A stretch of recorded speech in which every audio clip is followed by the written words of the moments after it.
incredible. No! I hunger for plasma. I took it through my hands. I could feel it coursing through his skin right into my fingers. I must keep trying to rid myself of this horrible need for plasma. Hello, ladies and gentlemen, and welcome back to the Weekly Geek, hosted by the Plasma Boys. I am the gasoline-filled Tress now. I'm joined by... Hey, I'm the Adam Hart caster, Dilmas. Yes, a little bit of a switcheroo today. It was supposed to be Dylan and Kirkland, but Kirkland is busy moving Shay's body, so he can't he be recoiled casting. from this one for sure. He did, yeah. Like I said, he doesn't tell us about this trip Shay's on. All of a sudden, he can't make this episode. I'm telling you. Even though Emily said she's seen pictures of Shay in Greece, I'm telling you, it's all just another clone for Kirkland Patzer to kill and move on. But that makes sense because as you know, I'm coming to Kelowna to visit you guys this weekend, and I said, hey, we're going to do this hike on Sunday. Yeah. Do you want to come, you and Shay? And he's like, we kind of have plans. Like maybe we'll make it. So the classic, dodgy answer. Yeah. And then he'll at 10:30. Oh, who's gonna be there? Whatnot. So we'll see. Shay's busy, but I'm coming out. Yeah, he said the same to me. So we'll see. But we got the Weekly Geek a little earlier in the week because of we got Thunderbolts tomorrow. So if you happen to be listening to this and you haven't checked our predictions cast, check that out. That came out a couple weeks ago. We did that one earlier just because there's lots of recordings on the bound, and that was to get all four of us together. But yeah, check that out. You got 24 hours to, or maybe longer. Who knows? Whenever you want to listen to that, it's worth it. I'm not sure if you've heard it, Dylan, but there is a chat GPT that Taylor did kind of accidentally. He told it to stress on the relationships of Thunderbolts to like build that up in that, but then the chat GPT took that as like a romance thing, so the whole Thunderbolts scenario was more about them romancing. That's a good concept, so that could be fun. Yeah, I heard that was a spicy one. I haven't gone back and listened to it yet, so I should go check that, at least that part out. Yeah, it's a fun listen. Yeah, we got lots of good stuff. Speaking of us, we just did side quest this week. We talked some Switch news, and we talked some what we've been playing. And I feel like we talked about GameCube just randomly for like 25, 30 minutes, which it's great. It was a very off the cuff sort of episode in that way. I feel like a lot of good tangents, which is always one of my favorites. It made sense because we were talking about the GameCube catalog. It's true, but then we were talking about Star Fox for like at least 15 minutes, and it's like Star Fox ain't relevant, but we were just having some good combos anyway.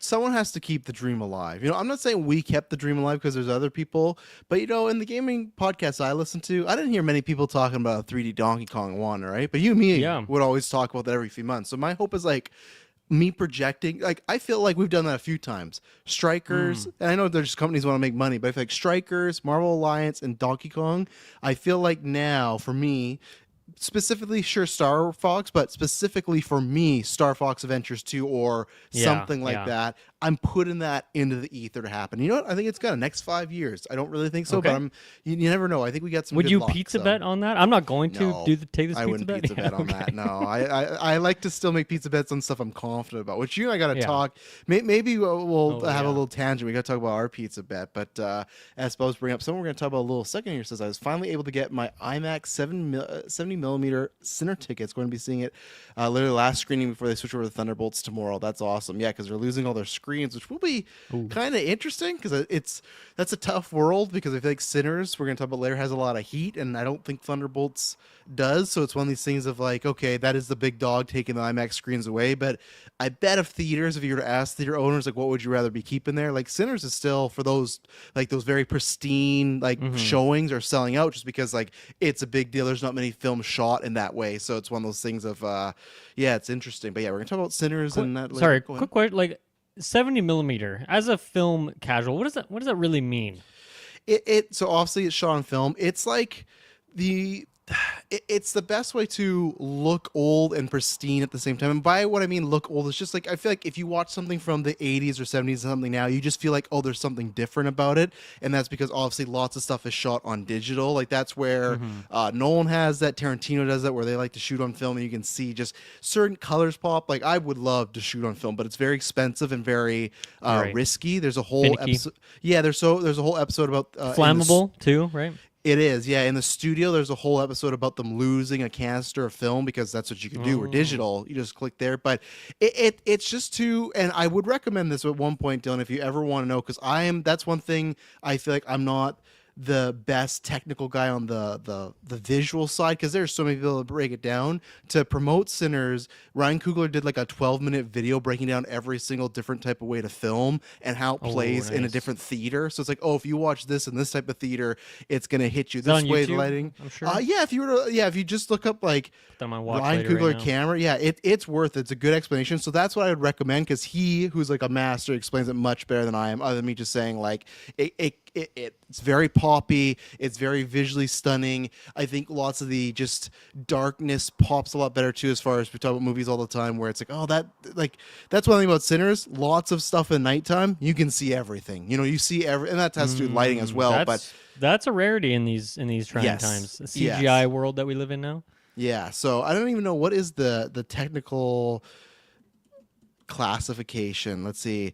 It refers to a wide gauge film format used for motion picture photography in a negative area significantly larger than the standard 35 millimeter. And that's the big thing too, where I'm not sure if you've seen pictures, but Dune had that as well, where it's literally, if you just get an IMAX, you're seeing tons more on the screen. Like the people that are watching Sinners on IMAX versus where I watched it, they've seen probably a good 25% of just the sides or the setting more than I have. So right. I don't think I mentioned this on our Mickey 17 review, which is going to come up later, but I had at my theater, it was like the side walls of the theater, like it was projected there as well, not in an IMAX way, but it was almost just like taking that image and like stretching it across the horizontal walls. It did not add anything.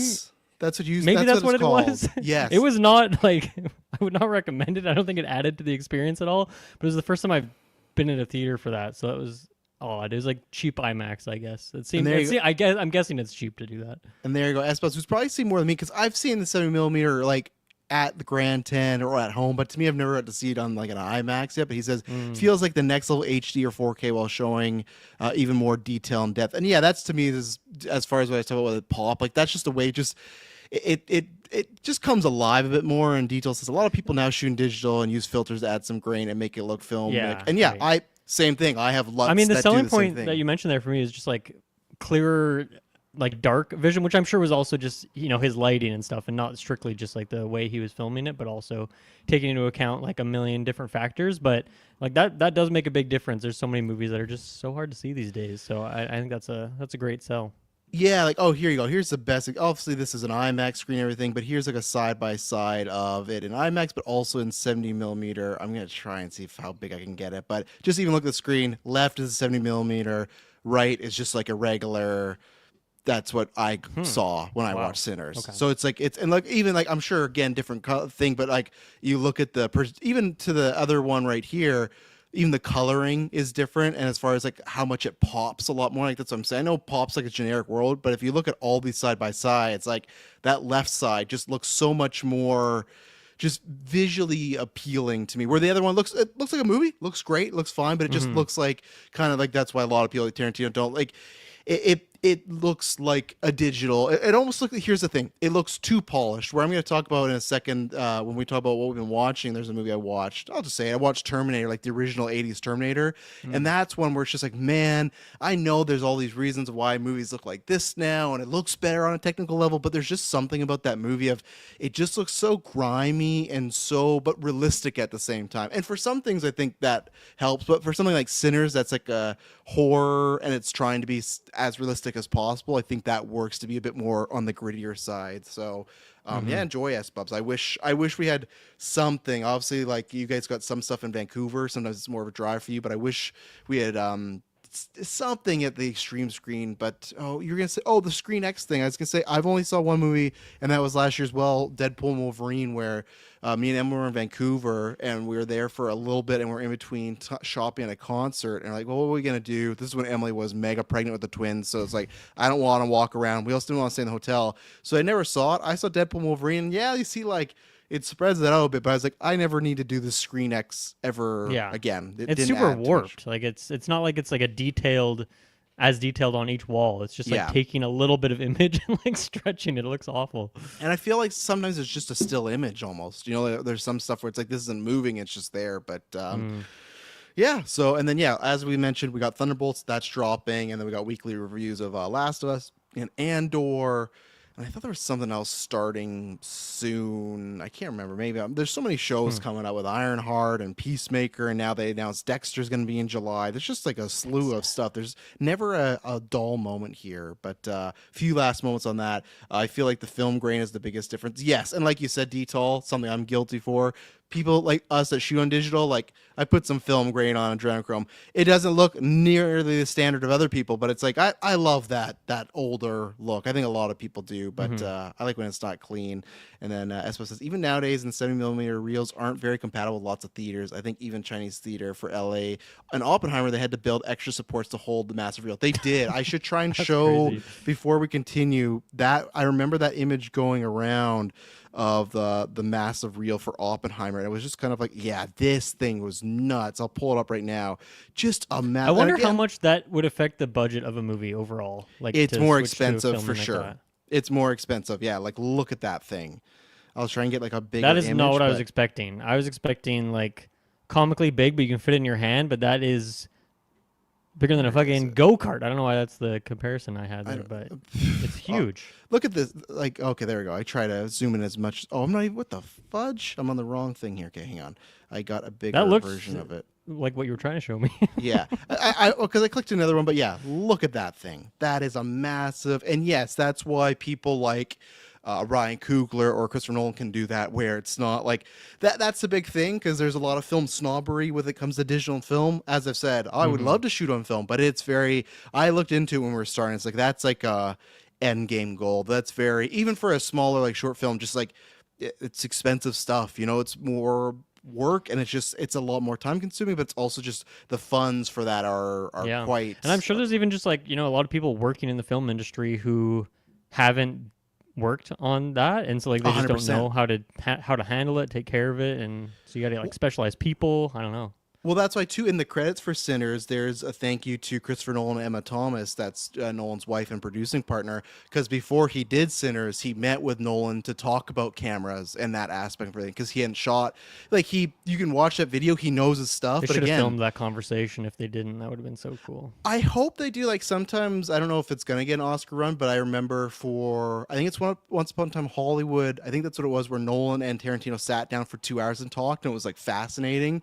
I think that could happen in the future, where obviously not that convo, but just like hey, we're trying to make a push for this, and Nolan, can you talk with him, or vice versa? And but yeah, like you can watch the video. Coogler's a very knowledgeable guy, but even him, like you said, it's different of knowing everything and then going to work with it. And that's why he met with Nolan, like, hey, what's the best way to do this? How do you work with this? And it's a whole different beast. So it's something more great to see, but it is rare because not everybody can make that claim and stuff. So yeah, fun. It's just like side quests. We're gonna go on some tangents, but I'm trying to think if there's anything else to promote. Oh, lastly, on the Patreon side, obviously subscribe there. We very much appreciate it. You can get all these episodes and more ad free. And we got the Fantastic Four retro up there, Mission Impossible retrospective, and the Superman retrospective. So 3 retros exclusive there. That's like almost 30 films worth there, so it's worth the price of admission right there. And shout out to everyone that joined us for the Top Secret watch along. That was a good time, and that'll be on the Patreon feeds in the future. And then my last thing on Patreon is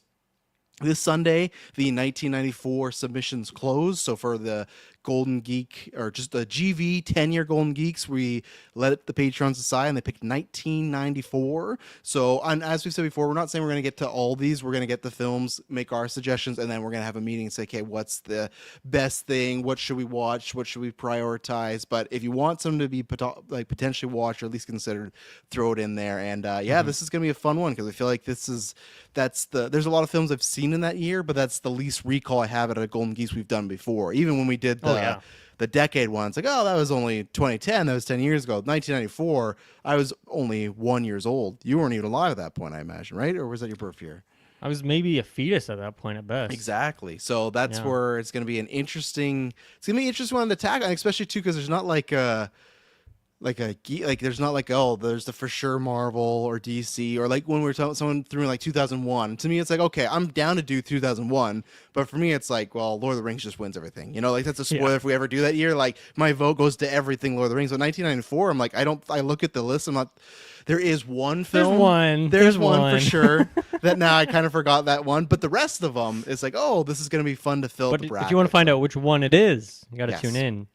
3-4 months from now. Exactly. Yeah, exactly. Lots of build up. But I talked about it a little bit. But yeah, Dylan, what have you been watching before we get into some news here? Yeah, I don't think I've been on a what we've been watching section in like a month and a half or more. So I got a lot of random stuff here. I'll probably just bring up some of it. One that I would never wish ill on any of our castmates here, but this is probably good that Kirkland is not here and you're here instead, because I'm pretty sure this is a show that you've praised at some point, probably around when Indiana Jones was coming out. But I've now seen both seasons of Fleabag. Emily's watching it right now for the first time. That's really? Crazy that you said that. That's crazy that you said that. That's funny.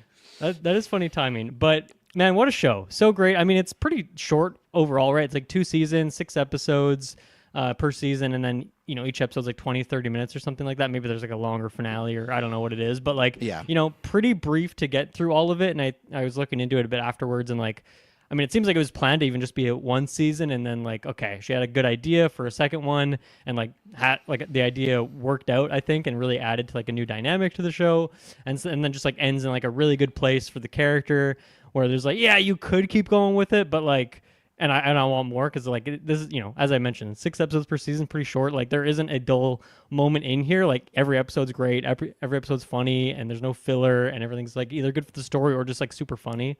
Yeah. But yeah, what a great show. Super fun, super hilarious, great performances all around. And yeah, I think the dynamic switch that it took for season 2, and then even just revealing more of like some character backstory stuff, like it really goes places in that short runtime. So yeah, such a good show. I know that's one you've been praising before, so I'm glad I finally checked it out. Yeah, that's one I watched. I think it was last year or like late 2023, but I'd heard all good things about it for the longest time. And I don't know why. I was just looking for something, probably because it was shorter. And it's one that obviously was nice to watch because it was all out. But man, it just spoke to me. That's like easily like a top 10 show of all time for me. Wow, cool. Yeah, Nice. I think there's, I know people, I've said this, people are like, oh, that's a weird take. But for me, it definitely, like, I felt like, even though that's a female character, at one time in my life, I was there. And it's funny because Emily, so far she's enjoying season 2 a bit more. It was some tough times in the household today because I was talking to her as I saw she finished season 1. Wasn't sounding like she was loving it as much. Okay. Yeah, so she was not as on board. She I don't think she thought it was bad, but just, she said like it just wasn't engaging her as much. But season 2, and maybe it's because that one's like, I think season 2 is a bit more of the redemption arc. Not that like she needs redeeming, but it's just like there is a sense like season 1 is very much like, you could call her a bad person, at many times she's very selfish and makes a lot of, at least I'd say, mistakes. We're in season 1, much bigger ego, and then she feels a little more grounded in season 2.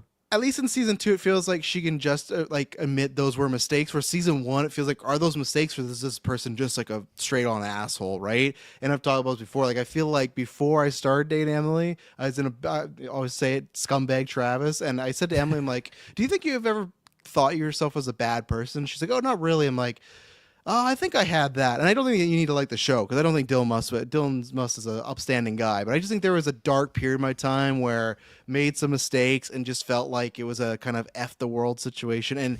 And the other stuff, though, she's just much more comedic and smart than I ever was. Like all the jokes in there, like it's just one of my favorite bits is when she's like something's happening and she's on the train and Sale is playing. She's what's going on? Like, oh, my period's coming. Just super creative stuff. Because good point. The music in general, like especially in the second season with like the choir, the like church choir themes that'll pop up at like really dramatic moments, which is it's so. Like normally that kind of music does not fit with like a a quippy comedy sort of thing like this, but like it's timed really well and like just heightens these moments and makes them like melodramatic in a way that's like really fitting for the material as well. So yeah, the music, it like really adds to the whole vibe of it. And I absolutely love when Hot Priest gets introduced, and the first time they're together and she breaks the fourth wall, like Myers Boy, she's like, what are you doing over there? Like, and she just doesn't even know, like, and I love that there's no like explanation of why he can sense it. It just kind of goes with it. But every time that happens, she's like, where'd you go? Right? Like, it's good stuff. And Andrew Scott, like, that's a guy I've seen pop up in a bunch of stuff that I like, but He's that made Black Mirror, right? He did an episode. He's in Black Mirror. Yeah, he has like what episode was he in again? Was he in the snow one with John Hamm, or am I misremembering now? A different guy. Is he that, or is he not? I was wondering if he was in that episode where that teen's in trouble, but I don't think it's that. Let me say Andrew Scott, Black Mirror. But yeah, he's a fantastic actor. That doesn't Smithereens. Oh yeah, I think he is that episode. Oh no, the Topher Grace, isn't that? What is Smith? He's in a car? No, I got it confused because it's a car, but I thought it was that one where the kids got caught for watching something really bad, and he's in a car with somebody and they're doing all these things. But let me get the plot. In this episode, it was the second episode of the 5th season. This episode was inspired by experience Brooker had in a car hired via Uber when the driver got out unexpectedly to get a bottle of water. Yeah. Yeah, I should go rewatch. I do not have a great memory for this episode. No, me either. Actually, I do remember him being. It's funny. I remember him being in the show, but I barely remember this episode. Yeah, and Topher Grace is in it as well.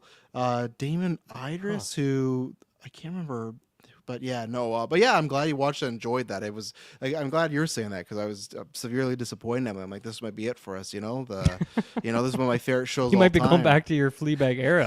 Yeah, your second one.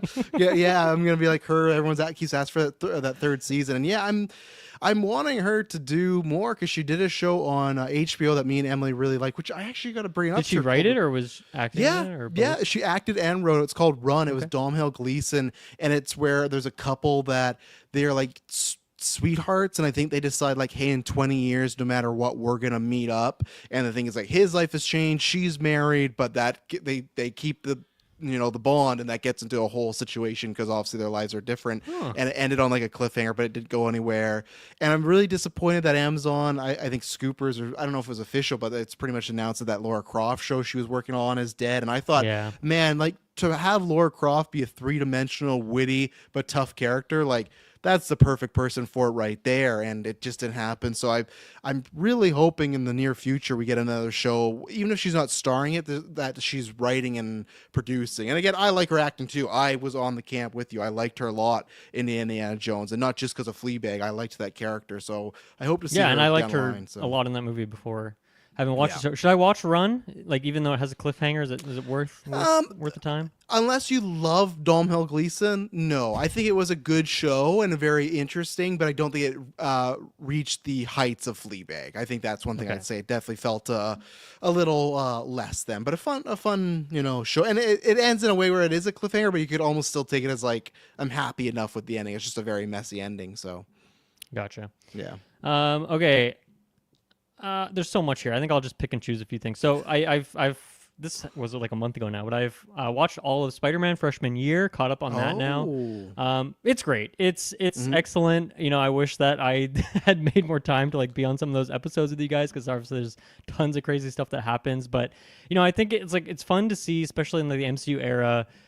Maybe we are pro and con on like some of the ways they changed kind of Spider-Man's origin story, or just kind of like skipped over certain things or added like little variations on things just to mix it up, which I think is a good idea. But I think this show really excels at that idea by like taking a known character and like giving them a new look and like a new story and like a new connection with Peter Parker or with Spider-Man or and or both, that kind of thing. But yeah, just excellent. Like all the Osborn stuff like between both of them, like such a fun new dynamic. Like Tombstone, come on, like we're never gonna get like a Tombstone like that quality. It's so cool. So I really, really enjoyed that. And yeah, I mean, I love Nico as well in there. Like that's such a fun, like kind of random character to throw in there, and just has like enough set up there. Like obviously just like a fun friend, but like in terms of her powers and whatnot, just being sort of hinted at to some extent. And then like what we'll see in season 2, I'm excited to see what we get there. But yeah, just a super fun show from start to finish. I don't think there was like a dull episode really. Like it pretty much just like was killer the whole way through. Coleman Domingo, great as Osborn, right? Like I hope they just pull that trigger live action and just please, yes, that was my takeaway for sure. Like, please do that. Yeah. Well, we got season 2 supposedly next year, so your chance to climb aboard is there. So. And then, okay, maybe I'll mention 2 other ones. Have you ever seen this movie from like I don't know, like mid 2000s, Midnight in Paris? Yes, I saw it when it first. It's with Owen Wilson and Rachel McAdams. I saw it when it first came out a long time ago. So how was that for you?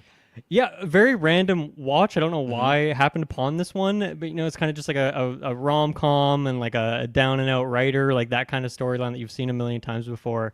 But I really enjoyed the movie. I thought it had like just a really good heart and soul to it. I think it was very funny. I think another thing for me too was the cast, because Tom Hiddleston's in this movie, so I was like, oh, Yes. there's kind of like a pre-Loki, like Hiddleston Owen Wilson connection here, and Hiddleston's not in a ton, but like to get a few scenes with them is kind of like fun as like a pre-Loki sort of connection point there. And then another funny kind of MCU thing was Corey Stoll was in this movie. He plays Ernest Hemingway, because the premise of this movie is that this writer like goes out to this one spot in the middle of Paris at like midnight, and then this old-timey car picks him up, and then he goes like 100 years in the past, and then he spends like the night, whatever, and then he comes back to reality, and he tries to keep convincing people that this is real, and none of them believe him, of course. They think he's going crazy, but then he like keeps going back for more and more. So Corey Stoll plays like Ernest Hemingway, which took me a while. I'm like, this guy looks familiar, but I can't piece it. It's because he has like hair in this movie, and I'm not used to him having hair, playing Yellow Jacket and MODOK in the MCU there. But Avenger. he is so much fun in that movie, just like such a hoot. And then Marion Cotillard as well is in this, and she kind of, because Rachel McAdams is his wife, but then she kind of has like this love interest character with her. And it's funny too from her, like she's an actress who like, she is Maul to me, and like I don't think I've really seen her in anything else, maybe in like small roles, and so like all I can see is, because I've just seen Inception a million times, but to get her in like another role here, she's really great, really brings the sauce. Even God, why can't I remember her name, the French actress that we love so much, who was in Death Stranding and Fragile. What is her name again? Leia Sadu.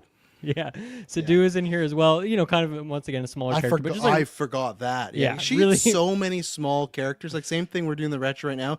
Mission Impossible. She has like a same thing, like a under 5-minute sequence in there too, of like not a big thing. She's just like some bad guy working with the bad guys, but it's just she was in so much stuff that we didn't even track back then. You know.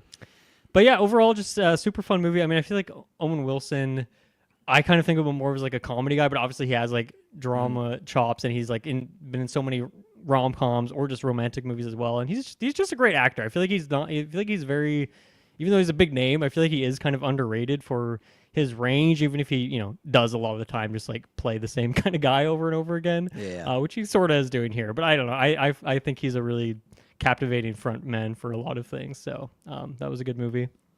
Midnight in Paris. And then maybe my last shout out here, another random one that's like, Dylan, how have you not seen this movie before? But I've finally seen WALL-E, which I know is are you a WALL-E hater, or are you just a WALL-E's overrated guy? Like, where are you at with your, I know you're not a big fan, but I don't know where to categorize it. Yeah, I need to go back. I need to watch it one more time. I've seen it twice, and I watched it the first time, enjoyed it, but so many people when it came out was like, this is the best Pixar movie, and I did think it was overrated. And then when I saw it again, I remember liking it more, but I don't know if I liked it enough to be like, this deserves like that praise. So I think I need like a tiebreaker. Still think it's a very well-made movie. I think it just kind of drops off once the humans are introduced. Like, I get what they're going for, but those first two acts I think are great, and then it's kind of like, oh, all right, this I feel like it's a dip, but I feel like I'm sometimes alone on that camp. But yes, I feel like when that comes up in the Discord, there's always like detractors and like Hansy's like, oh, this is my favorite, and then there's like back and forth.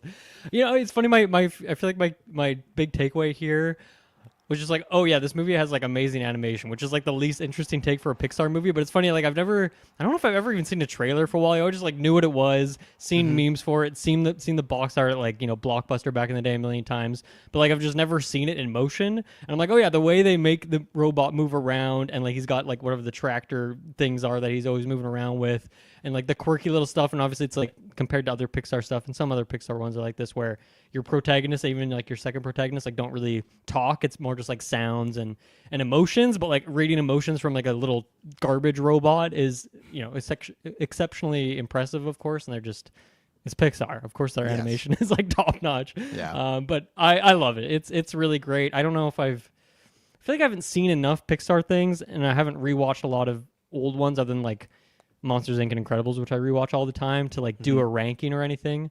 But yeah, I really loved WALL-E. Of course, has a great message to it and all that. And we're getting closer and closer to that future, I think, unfortunately. I look out the window and I see I see the garbage piling up, the cubes. It's not good, So yeah, I think that's those are my good shout outs here from what I've been watching.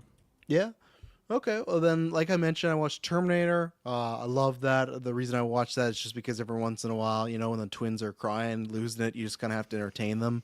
And I was singing, just humming the Terminator theme to them, and then I put the Terminator theme on, and I was like, I want to be in that world and watch it. The other reason I've been wanting to do this is because usually with all the streaming services, I don't own them, so usually there's a bunch of Terminators, but the only ones I watch is Terminator 1 and Terminator 2, and those for me are both like 10 out of 10s for different reasons. First one's like a horror film, and then the second one's like a full-on action movie. It's very similar to like Alien and Aliens, but it's James Cameron both times, but it feels like that. And it's tough. You could ask me every day of the week which one I like more, but the problem was like I've been wanting to the past year to rewatch them, but every time I do, one streaming service has like one, but not the other, vice versa. Like, I got Terminator 2, weird. but I don't got the 1. And then Terminator 1's on, but not 2. But my mom has Crave through Telus.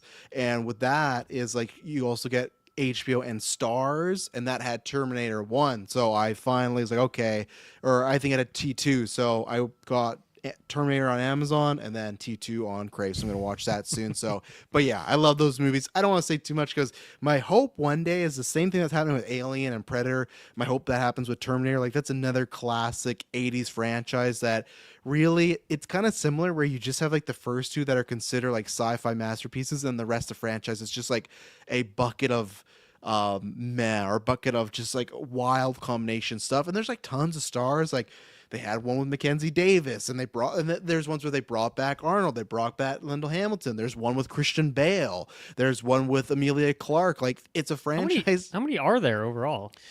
And so you got the 2, you got Rise of the Machines, you got Salvation, Genesis, aka Jenny Smith, and then whatever the 6th one is. I don't know what it is. So there's 6, and then HBO did Netflix, they did like an anime this year, which I actually never finished it, but I was enjoying it. I just got busy. Yeah, last year. Yeah, thank you. And I just got busy, but yeah, my hope is one day we'll talk in depth when they can announce that, hey, somebody, you know, they got the please, we're going to talk about later, get the guy who's doing Barbarian Weapons, get him, someone like that, where like he's doing Terminator and it's something like Fede or Dan Trachtenberg. Like, I'm waiting for that day when it's hot up and coming director that completely gets it and not just trying for a paycheck. So hopefully one day we'll do a retro. But yeah, those are fantastic movies. We won't talk much because we talk about the all-time. Saw Revenge of the Sith with the girls. That was tons of fun this weekend. Let's see.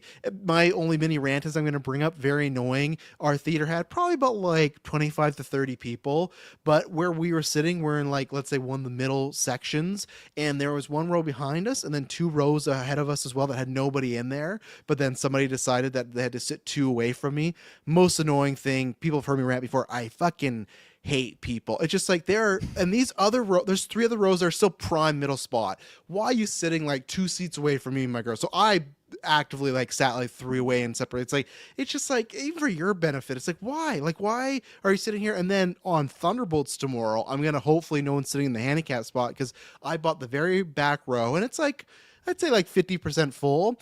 I'm K10. I have someone sitting at K11 and K9. I don't know if it's a group and they put me in the middle of them, or it's 2 separate people, but it's like, you don't know me. Like, why? And there's other spots they could sit. Why are you sitting right beside me, group of 3? They feel like just even 1 seat separated, that's fine. But it's just, are you sure it's not Taylor trolling you? I guess he's not seen the movie, is he? No, he's not. So it's not him. And if it is, then I'm gonna laugh. But I also don't think he's a group of 4. And now I'm like in between a group. So yeah, I'm gonna show up late tomorrow because luckily Logan has soccer. So I usually show up like at Thursday movies, like right on the dot, and I'm gonna sit behind. Hopefully there's nobody.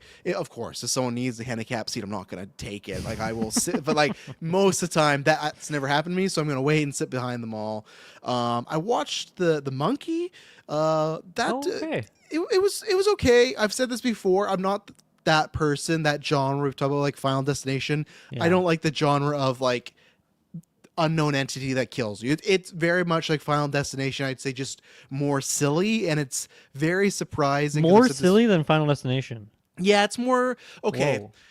Okay, maybe I'll take that back. I think it's more purposely comedic. I think the last ones, the Final Destination, started to get very tongue-in-cheek, but I think that franchise started as like a serious, like, we're being hunted by death, where this right off the gate is, very over the top, big gore, lots of just like ridiculous situations. So Tatiana Maslany was in it, and she was good. And I know you've sung his praises before. Other than X-Men 97, I don't think I've seen Theo James in anything, and he was the lead here. He plays a set of twins. He was great. I was like, oh man, like this guy I want to see in a lot more stuff. So he was really fantastic, and what a voice he has. Like that voice alone, I was like, this guy should be Batman. Like he has like I could see him getting like darker. So it was good, but definitely like lower of Osgood Perkins. Not really I like the more long legs, Blackcoat's daughter sort of Osgood. I like that he's just making some fucked up shit and it's scary, where this was like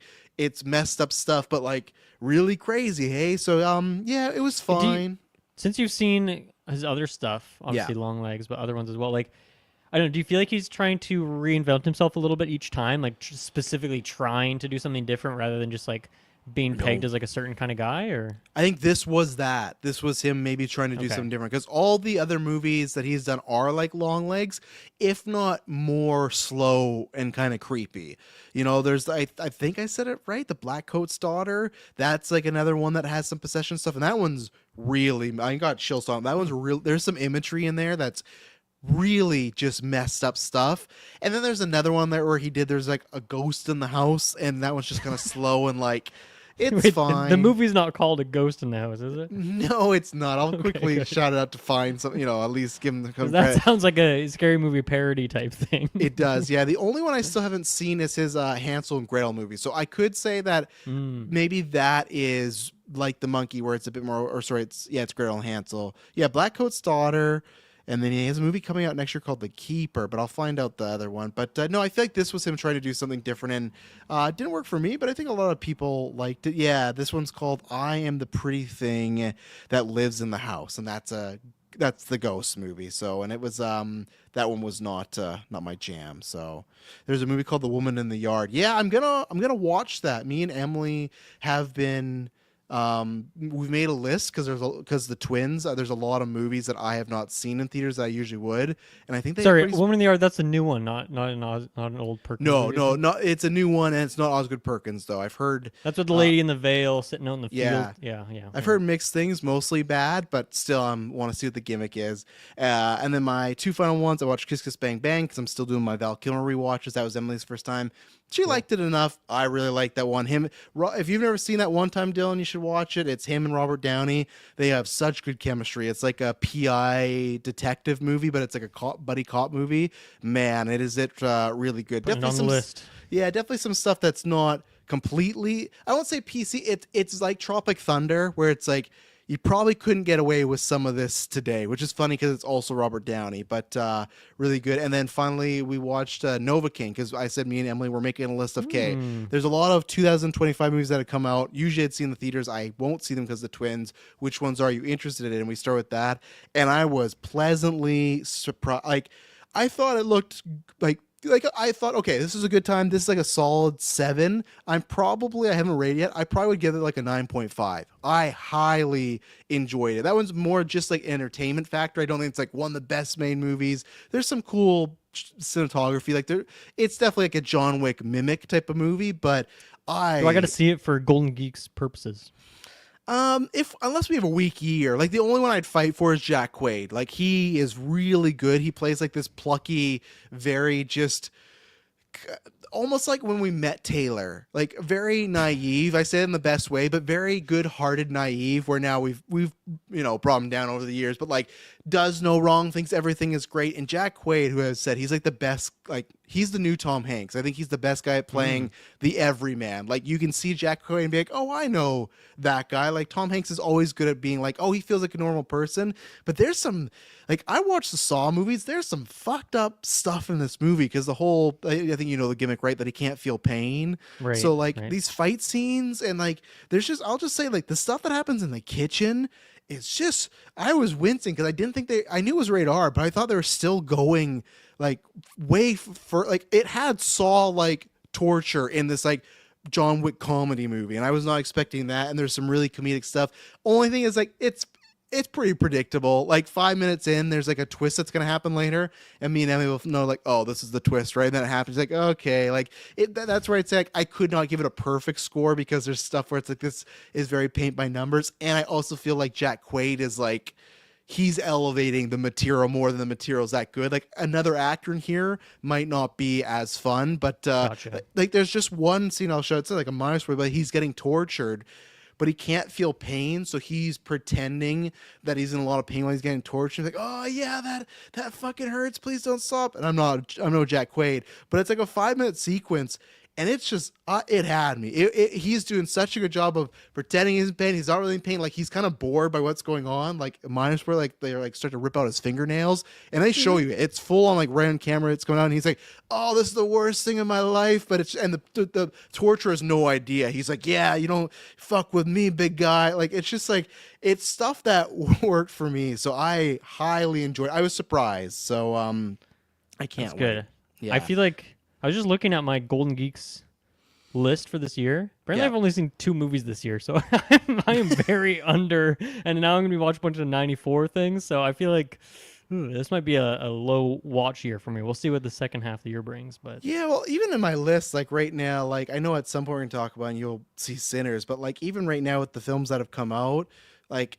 I really just have like Sinners and Mickey 17 that are like high up. The rest are all like, oh, these are good movies, and there's some things I might fight for, but I'm hoping the back half of the year that's going to change because that's happened before. But Espo says, yeah, hasn't watched Novocaine yet, but trailers look super generic and heard the reception was really good. Had 100% Rotten Tomatoes at one point. Yeah, that's how I was. That's how I was like, oh, I'll get to it. And now I was like, oh, this is probably a movie that I will watch every once in a while, like a good put on, have a laugh movie. So yeah, highly surprised by that. And yeah, that's what I've been up to. So no cool. TV shows. I've been trying to figure out. I think me and Emily are going to finally finish The Bear because the new season comes out in June. Of course. Yes, the rehearsal. Yeah, that's been awesome. We check out Side Quest. We talked a little bit about that. But yeah, great. I love this show. I can't wait to see where the next 4 episodes go. But yeah, that's the only TV show I'm currently watching. Like I said, we're gonna start The Bear again because new season's in June. We never finished even season 2, so we're gonna do that. So okay. Are you out on The Bear? Because I know season 3, I think you said was missed. Or are you out, or are you gonna give it one more go? No, I haven't really seen it at all. It's just kind of been on in the background. Oh, I see. When I've been around, but I haven't actually watched it. Yes, yeah. Well, I've just heard. I'll talk to Taylor because everyone else, I feel like the hype's gone. So, but maybe if I watch it all together, I thought it was done. That's what I was surprised to hear. There's a new season coming out. I thought it was over. Yeah, it's back, baby. Let's take an ad break, and then we'll get into a Patreon topic, and then some questions or some topics. So we'll be right back. And we're back. So we've already talked about it a few times coming up here, but Mike had a great question. I have some other Discord responses as well too. But it's something that like I was thinking about, like whether it's a bread and butter or whatnot. But he asked, both Mickey 17 and Sinners are 2 big 2025 original movies made by beloved directors featuring bold genre concepts. Yet Mickey 17 failed to really grab the audience attention at the box office, whereas Sinners is performing very well, holding strong from week to week. What are the factors that cause these different outcomes? For people that don't know, if you're, I won't say living on a rock, but if you just don't follow this stuff, and hopefully if you just choose us as your news source, we appreciate it. Sinners had like a 4.3% drop from second week. I can't remember where it is. It's either the best hold or one of the best. It is for like a rated R film. Like there's, I should have got the list. There's just like multiple records, especially it's in the rated R sphere that's breaking a lot of those records because that's a lot harder.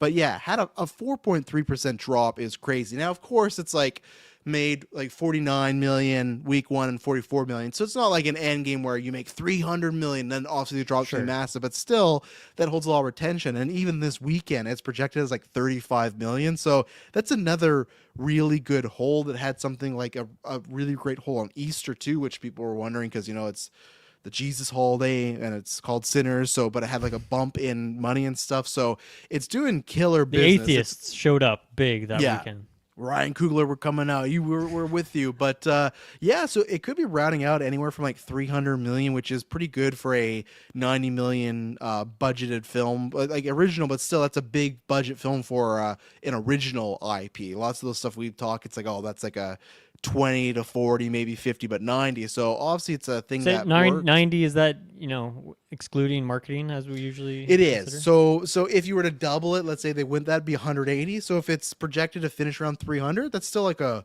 really good haul. Where it's funny, we've talked about this a few times. Mickey 17 and Sinners are both from Warner Brothers, right? And there's that whole thing of like the current heads right now were kind of like, well, let's see how this year does, and you're kind of in hot water. But so the Sinners money, it's not saving the company or anything, but it's for Coogler, it's great. It's not saving the company, but the one thing, at least for them, that they're hoping is you got Superman in 2 months, and then Minecraft was also Warner Brothers movie, which that was. Oh, okay. Well, there you go. They're fucking so they're sleeping on beds of money now. Yeah, which is pretty good because they're going into a contract year for 2026, so it will be interesting how that plays out. But yeah, what do you think is the difference here between, obviously, like Mike said, both Bong Joon-ho like praised in a different way, but won many Oscars. Parasite's held at such high regard. Obviously, Ryan Coogler with his MCU track record and Creed and all this other stuff. Both different concepts. What do you take from this as far as Sinners having these record-breaking ones where Mickey 17 was a money loser, unfortunately, even though we liked the film a lot? Yeah, I mean, I think that there are some similarities we can look at between the movies, but I don't know if there's really a lot of like comparison points that are truly meaningful between them. I think we can like individually look at why Sinners is doing really well and why Mickey 17 didn't do so great. For Sinners, I'm more curious to get your take on that. But I was looking into specifically Mickey 17 a little bit, and so one of the things that was kind of surprising to me. Between these, and I have a million tabs, so excuse me if it takes me a bit to get between these things. But like, okay, Mickey 17 on this is on Box Office Mojo. I'm trusting this site with my life here. When it says domestic, it just means U.S. or does it mean North America in general? North America.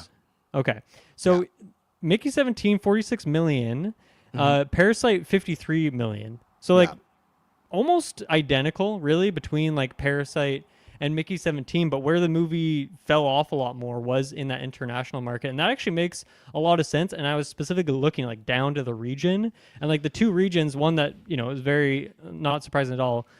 South Korea, Mickey 17 overall made 20 million, whereas Parasite did 71 million. So like 51 million difference just in Korea. Yeah, but that makes a lot of sense because Parasite was like a Korean movie. And Mickey 17 like isn't really like, it has a Korean director, but then everything else about it is like a very American movie, even down to like the humor of it and like the style and like the setting and all these things. And then the other big one was, I think it was Japan that I was looking at, where Parasite did 43 million in Japan. Mickey 17 did 1 million in Japan. So I don't know what like a comparison point, if you can typically look at like, oh, Korean movies are really popular in Japan, but like that is a 1/43 like of the amount of money that region made. And so just between those two regions alone, like that is a huge amount of the box office difference right then and there. And then if you look at like other regions, like I don't know, like France, it was like, oh, there was like 5-6 million difference between these two movies. So I honestly, looking at that, I'm like, wow, really? This is, I guess, less surprising. Now, maybe you'd expect that there is like, okay, the momentum from Parasite being such a huge movie, Best Picture winner, put Bong Joon-ho on the map in a bigger way. Like maybe a lot more people would be excited for his next movie. But it seems like he kind of took that excitement and like transferred it to just like a new market. And like maybe the hype he'd been building up in the market of like South Korea and like Asia and stuff, just kind of, well, he wasn't really serving those markets anymore, so they didn't show up. But then, if we're looking at it that way, it's like, oh, he transferred the focus to like North America. Well, then like that, didn't pan out either because like people didn't show up in that way. And then of course the most damning thing of this all is that like Mickey 17 has a way bigger budget than Parasite did. And so that's like where in terms of like the success of the movie, that's going to be a huge difference. That's what, because I was curious with Parasite, I looked at the $11.4 million budget, which is like, that's like once they got to 20, 30 million, that's they're pennies laughing. In the film yeah, world. yeah, where they end up making 262 million. So he just used that money to move over. And I think that's the thing where it's, and I can't remember, like I'll read two comments because I think someone else brought it up and I'll go to that point. But S-Bub said, Parasite, despite being very acclaimed, a lot of people actually haven't seen it as compared to telling someone the new movie from the Black Panther director.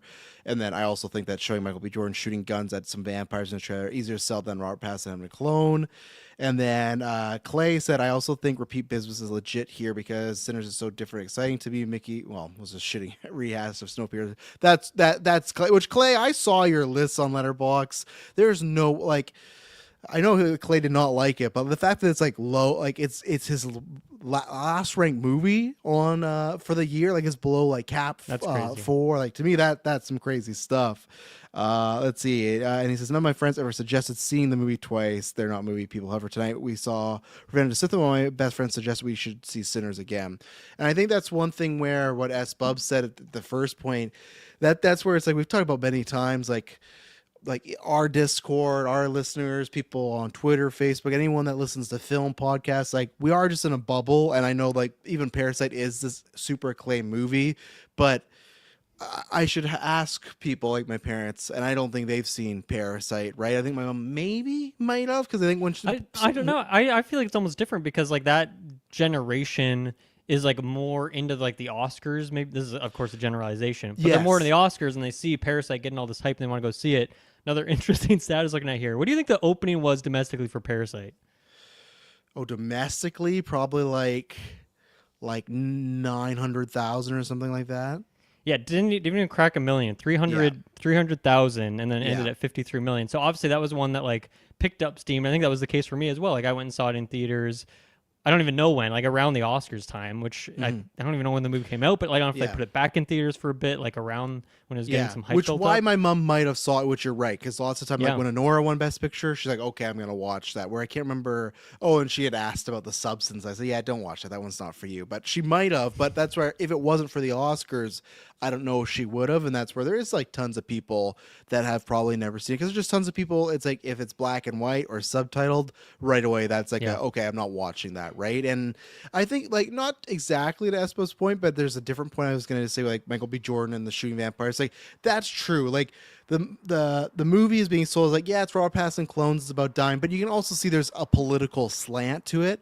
Now, Sinners covers a lot to do with like ownership and freedom, and there is a movie about race similar to Black Panther, but I think on the surface, like a lot of the marketing has just been like, it's a vampire movie. I think people have seen it and then been like, oh, there's more to it. But the marketing has just been, hey, it's a very well-made vampire movie. The way I described it on the review was it's like you're watching an Academy Award Oscar movie and then all of a sudden vampires are in this. You're like, oh, this is kind of crazy. But I also think like, not that it's a big deal because big stars are all the time, but if you were to ask, I just feel if you go to the general audience person, they have to see a movie, and let's say they know nothing about it, don't know the description, whatever, and you say, I got a ticket to a Robert Pattinson movie, I got a ticket to a Michael B. Jordan movie, I think people pick the Michael B. Jordan ticket, you know, like, and again, I don't think like a movie star is a real thing nowadays, but I think that is something where, like, other than Batman, Pattinson's not pulled stuff where, like, Michael B. Jordan, sure, Black Panther's Marvel, but Creed, he's been holding that down.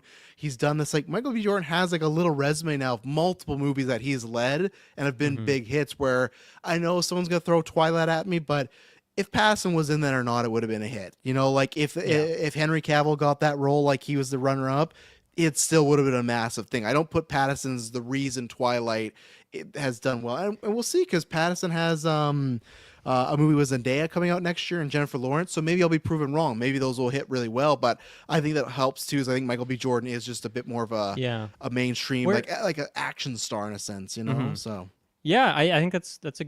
I hadn't really thought about him in that way before, but like you're totally right, and he's like all over movie posters when you really think about it. But I was gonna ask, like, what do you think about Coogler in that dynamic? Because I feel like to that same point, it's like, okay, people would have seen Black Panther regardless of who, obviously he was important for that movie, that it was like a black director and whatnot, but like, I don't know if people could even tell you who the director of the Black Panther movies are, right? Because I feel like a lot of people, when it comes, they don't go to a Marvel movie for the director. Usually there might be like the odd case there.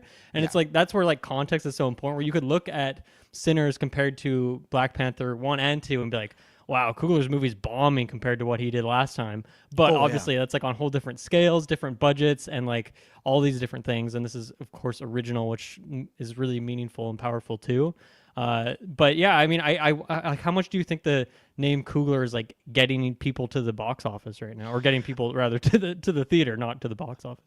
I don't think it is right now. I think it's kind of like what S. Bub said. I agree. It's from the director of Black Panther. If it's the Black Panther director, I think in 5 years from now, more people.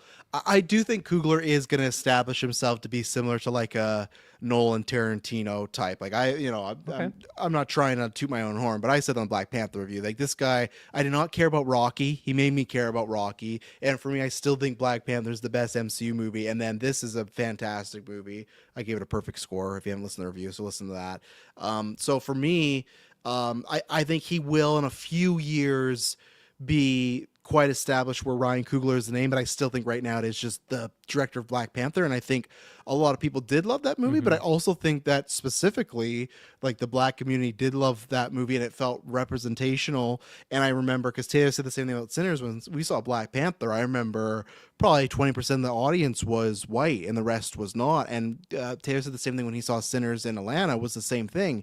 And for me, that's the thing where I think, it was very important in Kelowna specifically, which is not a super diverse place, especially there's not a lot of Black people there in general. So it's like that was exactly. Super notable. I remember that theater experience being like, this is really cool to see. Yeah, where Atlanta definitely more skewed. So that's where I think he's established a good base of, I think, people know he tells for the most part, even if it's like riddled, and like Creed isn't exactly that, but like he's kind of similar to Jordan Peele, where they're definitely telling stories that are in the vein or about the lifestyle of being a Black person, right? And I feel like they almost instantly want to go and support, and I don't think there's anything wrong with that, but I just think because Black Panther was such a landmark moment, it's like, oh, that, and again, like you said, even that, even Black Panther Wakanda Forever, if you compare Sinners to that, Wakanda Forever is a $900 million movie. If this finishes at 300, it's great, but that's like a massive like space between, right? So not everybody that sees Black Panther goes out to be like, oh, I'm gonna go support Ryan Coogler or whatever he does. But I think he just has a few more than like, Bong Joon-ho or like even Peele. Like I remember Nope like ended up performing like, I think it's his lowest one, which to me is unfortunate because that's his best one. Like I think that's where Coogler's gonna have some more people because he brought a lot of, fantasy alive for people with Black Panther, right? And that's a good thing. Like Marvel gave him that opportunity. It's not just him, but he delivered on it, right? Because if he would have made Black Panther shit, then he would have been the guy that screwed up Black Panther, and that would have been really bad for him. Then he wouldn't be having this Sinners run. So I think right now it's not his name, but it's the aura around his name of like because now too he'll have from the director of Black Panther and Sinners. When you can always have another one there, like whenever Nolan's directing a movie, it's always like Dark Knight, Inception, Interstellar. It's like, oh man, there's like 10 movies here that are like same thing Tarantino, right? But now he has Creed, Black Panther series, and Sinners, because he did say he's going to go and finish Black Panther 3, and it sounds like he's going right back to Warner Brothers after. So I think, and Black Panther 3, who knows what they're going to do there. I trust that it's going to, at least be a good movie. So I'm excited to see that. But yeah, and again, the overall, I think it's just it is an easier concept to sell. Even though I'm the person, you got Nosferatu in this, I'm the person last year said vampires were dead, but to me, it's very different. Where you got Nosferatu and Sinners, these are vampire movies that are like made with very like hard thought and lots of not. That sounds maybe bad because I think every movie people put care into, but this just feels like the extra mile, right? I'll just say they feel prestige. That's what it is. They're prestige vampire movies versus I feel like the past 5 years we've gotten a lot of schlock, and that's where it's like, oh, vampires are coming back. It's like, I think it's just, I don't think it's that. I think it's just you had Robert Eggers and Ryan Coogler, two very like stylized directors versus, just kind of Joe off the block who just wants to make a slasher, like something like that Nick Cage one last year that came out that just felt like, okay, Nick Cage is playing Dracula, that's the gimmick, but that was all that was there, right? So yeah, and I wonder how Mickey 17 would have done, because I was surprised at how sci-fi that movie was. We're in spaceships, we're flying around, there's colonizing planets.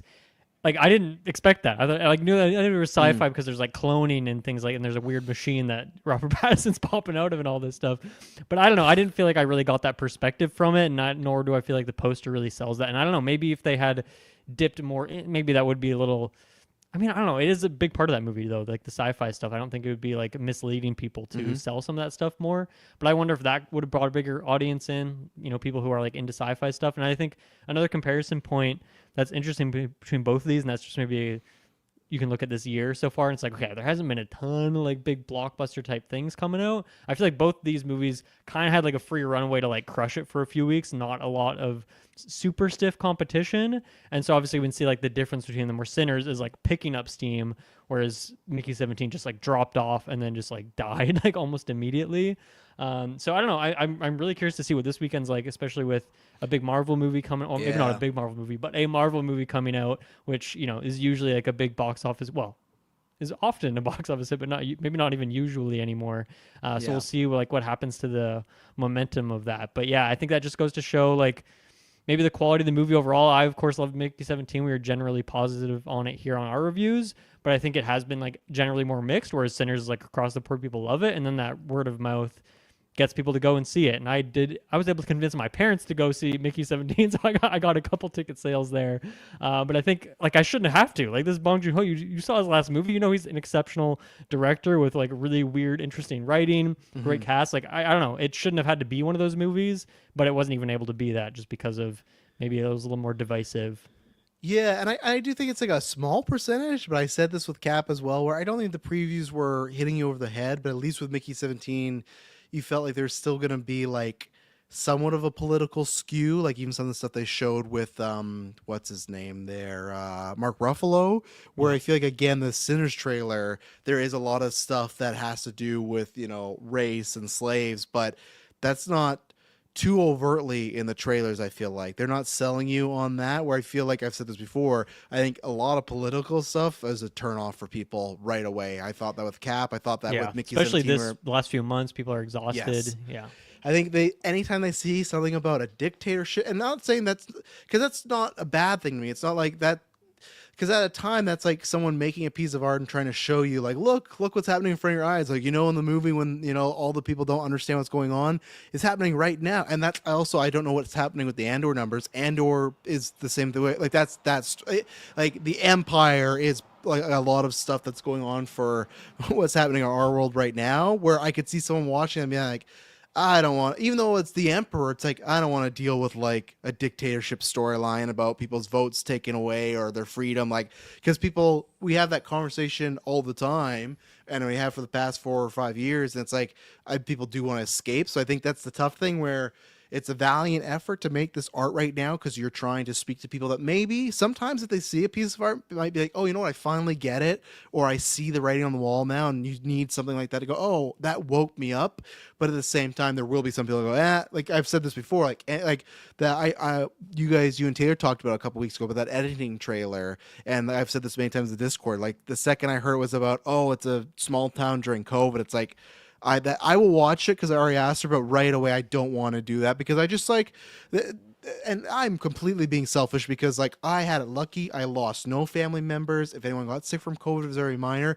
It was more just the 2 years of that was very stressful, not even just life wise, just even Canada in general. We just had an election. Canada, I'd say, has been like broken since then, because like that was like, it was like everyone got on 2 lines, and like people have almost stayed there since then, right? So it's like, I don't really want to reminisce about like that year or two that really kind of divided us in such a bad way, or got so vitriol, right? Like even with my work, when people lost their jobs because they wouldn't take a vaccine, that was not a good, and I was in office at the time, that was not a good time to be there. People were mad and pissed, and I had to hear like all these conversations with bosses just saying like, hey, I know it's off topic, but like, hey, you got to do this or you're going to get let go. This is not my decision. This is a company.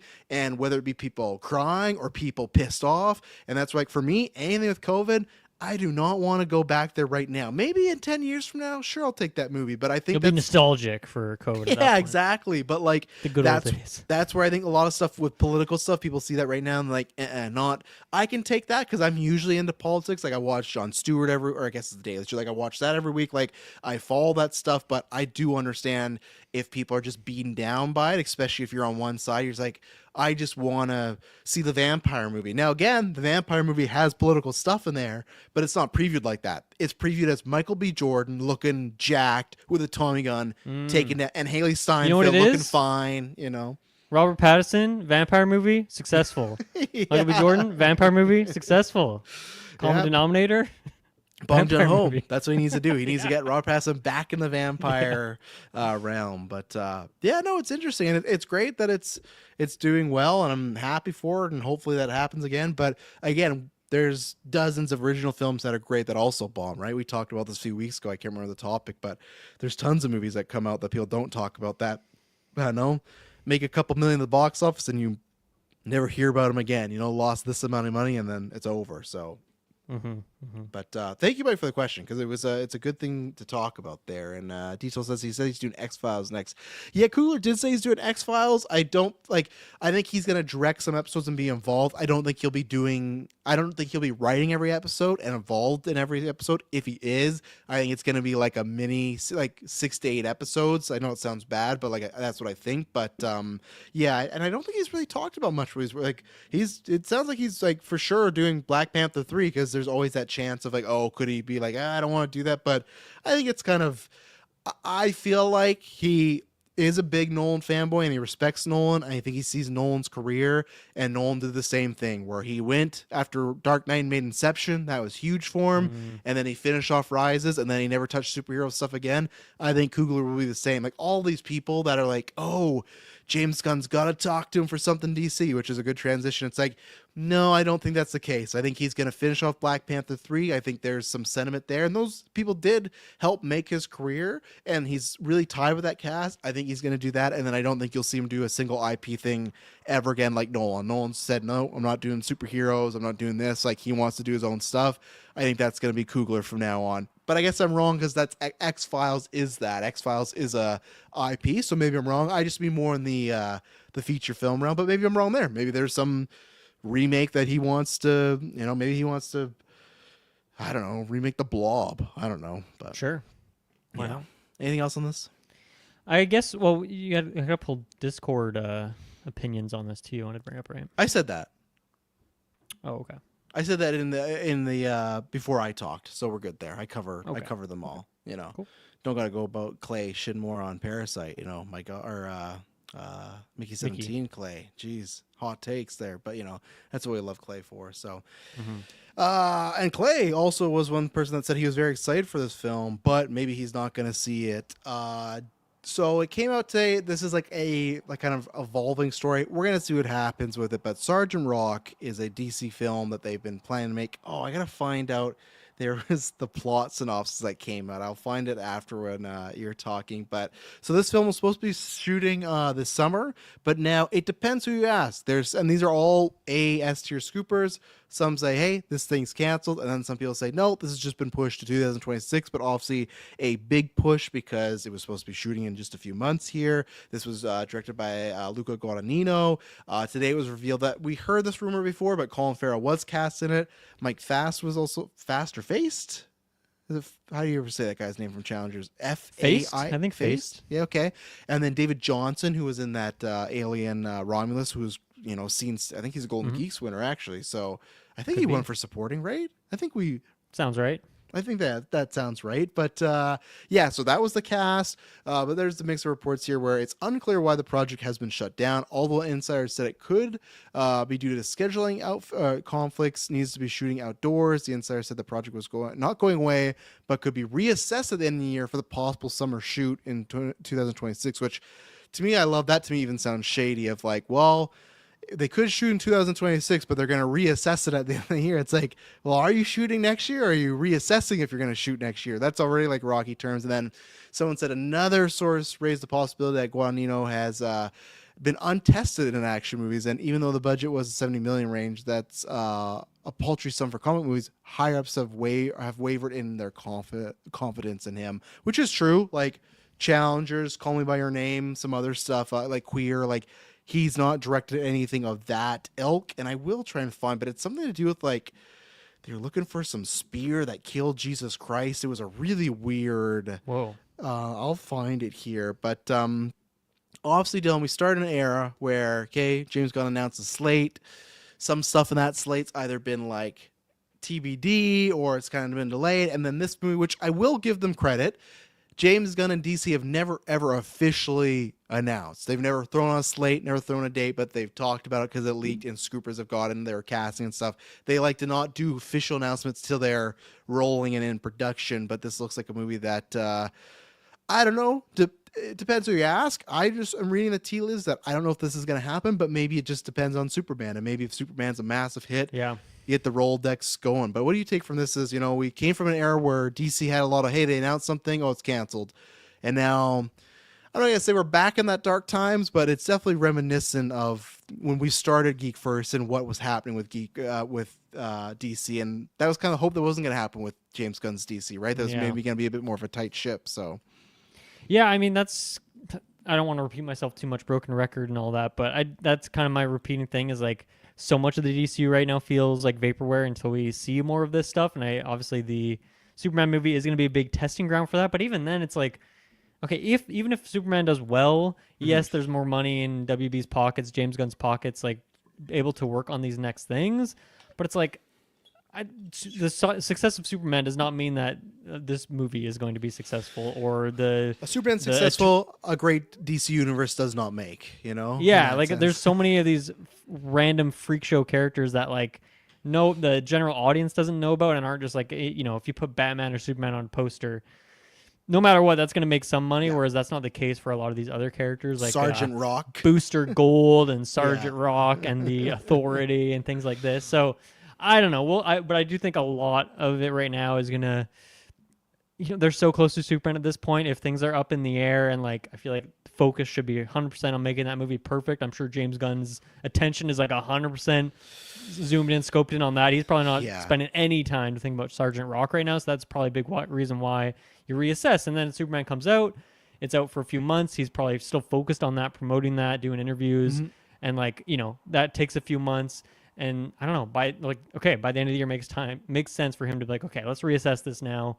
Maybe he's just so thrilled with directing that movie, he wants to direct something else, and he's just passionate about another thing. And then Sergeant Rock gets kicked down the road because now he really wants to do Booster Gold, and you just never know. Like I feel like you kind of just gotta zone in on focus right now, and who knows how much money they're being given with the state of WB. We mentioned Minecraft, huge, and other things kind of bombing. So it's tricky. It's always shifting. Here was the official plot of the movie. The film would have followed Sergeant Rock and his team trying to find the Spear of Destiny, the spear used to stab Jesus during his crucifixion before the Nazis could find it. Which, you know what?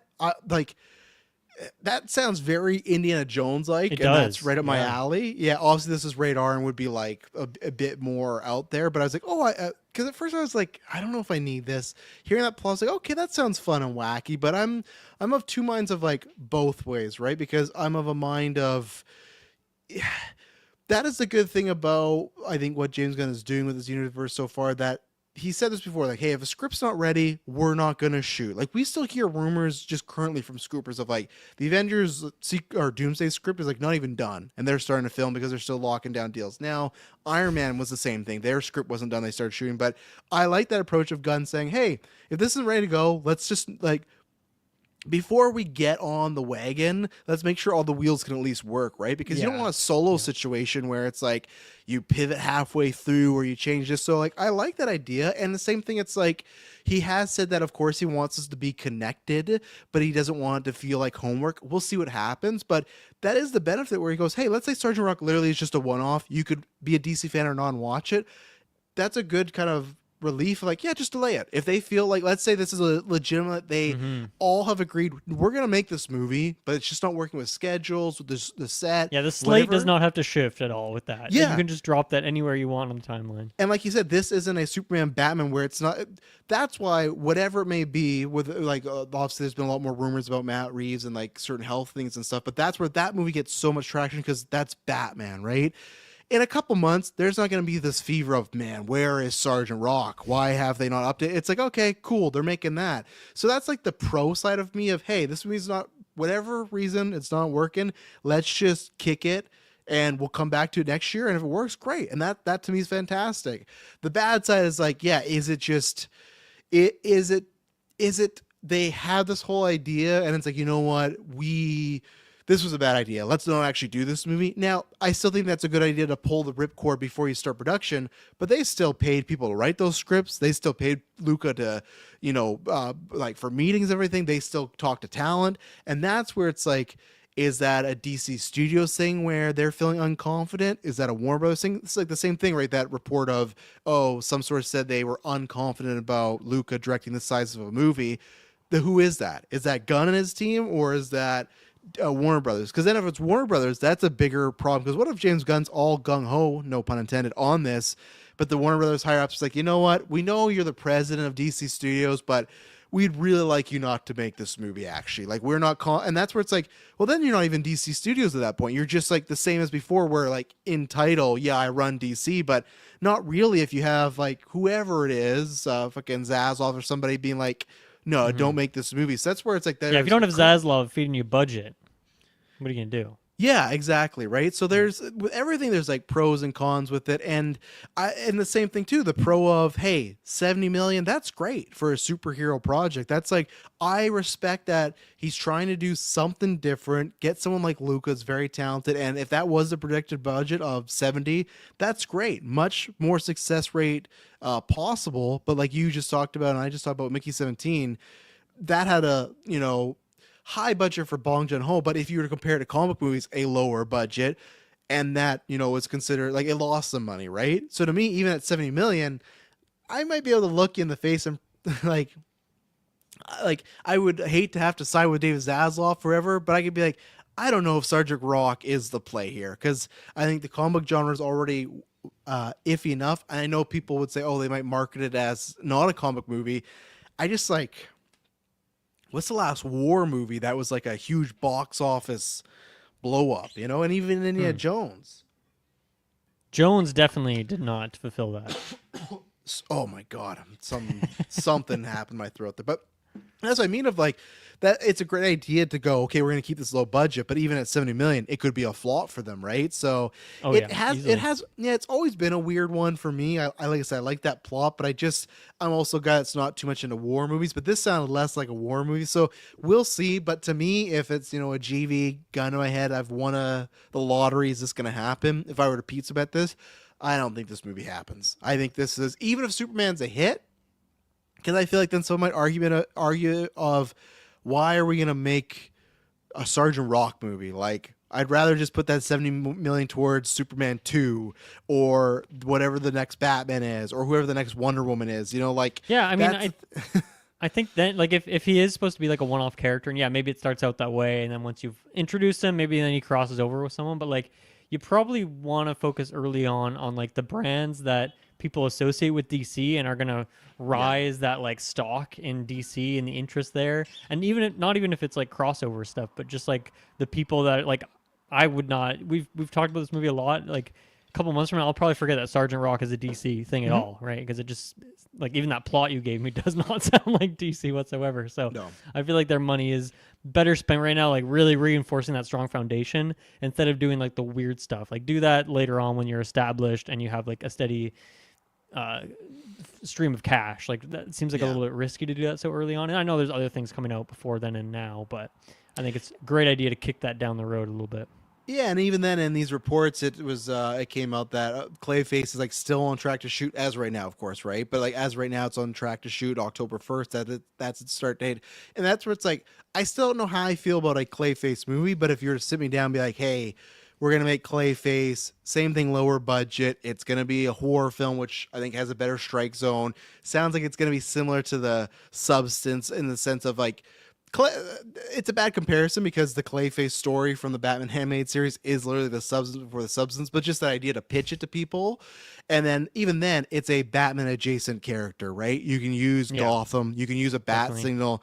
Where Sergeant Rock, I guess Penguin in there, and everyone loves that show now. So yeah, like Sergeant Rock, of course, you could put like maybe something DC related, but with something with Clayface, like I feel like that's your better bet, right? And But we'll see. Like I said, I'm so curious for both Marvel and DC. I'm so curious on Fantastic Four, and I'm so curious on Superman because I think both the companies' trajectories change a lot after those two movies, better or worse. Because even if they got Avengers coming out for Marvel, it's like if F4 underperforms, that I feel like is a blow, because I feel like they're looking at that as like, oh, this is a big tentpole for us the next decade, right? And if it comes out and it's like very lackluster money wise.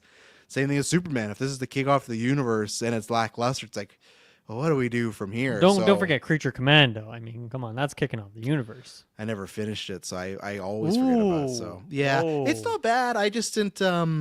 I wasn't gripped. I was like Emily with Fleabag. It wasn't gripping me to come back. I will finish season 2 though. it. Maybe he'll come back. Yeah, season 2 though. Yeah, the fourth wall breaks. Oh, crazy. I'll finish before Superman. And hey, Sergeant Rock, he was in that Creature Commando. So they yeah, like I think they were trying. I think like they planned to, and maybe they still plan to. Again, maybe this is all just a cart before the horse situation. Superman comes out, kills it, and they're like, "Yeah, go make your Sergeant Rock movie. Like you're good to go." Like all it takes is one win, and maybe Zaslav is like, "Yeah, James Gunn, I trust you with whatever you want to do, and until you have a massive bomb, the floor is yours." So, and I hope, because I like this stuff. Even if I don't love Superman, I would like it to be successful, because I don't want another decade of DC just on their ass being memes. I grew up with this stuff, and it's just like wrestling or sports. Like if DC is good or killing it, that'll have to make Marvel be good and kill it. Because if it's just a monopoly and Marvel's the top brand, very easy for them to phone it in and not make good choices, right? But if you get to a situation where you start to have people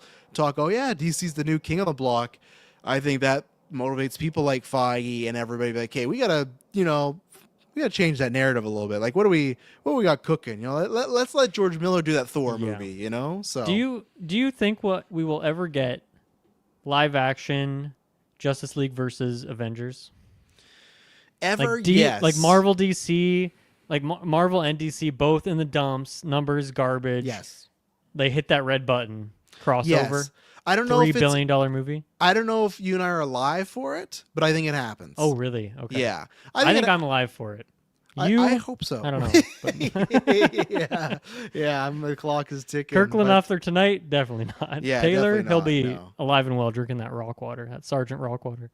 Oh my God, yeah. But no, I think it'll happen. I've always pitched that if that's what will happen is when the superhero genre is like dead, and they try to revitalize it, what can they do? Well, let's get together, because it's happened before. Like Sony, like I know it's for a Marvel IP, but still, Sony and Disney had to sit down and work together to share a character, right? Like it's the same situation. You got to sit down and work together and share characters and share money and whatnot. And Kevin Feige and James Gunn, that could be the chance. But I think that's. I feel like we should bread and butter that. Like, what would that look like?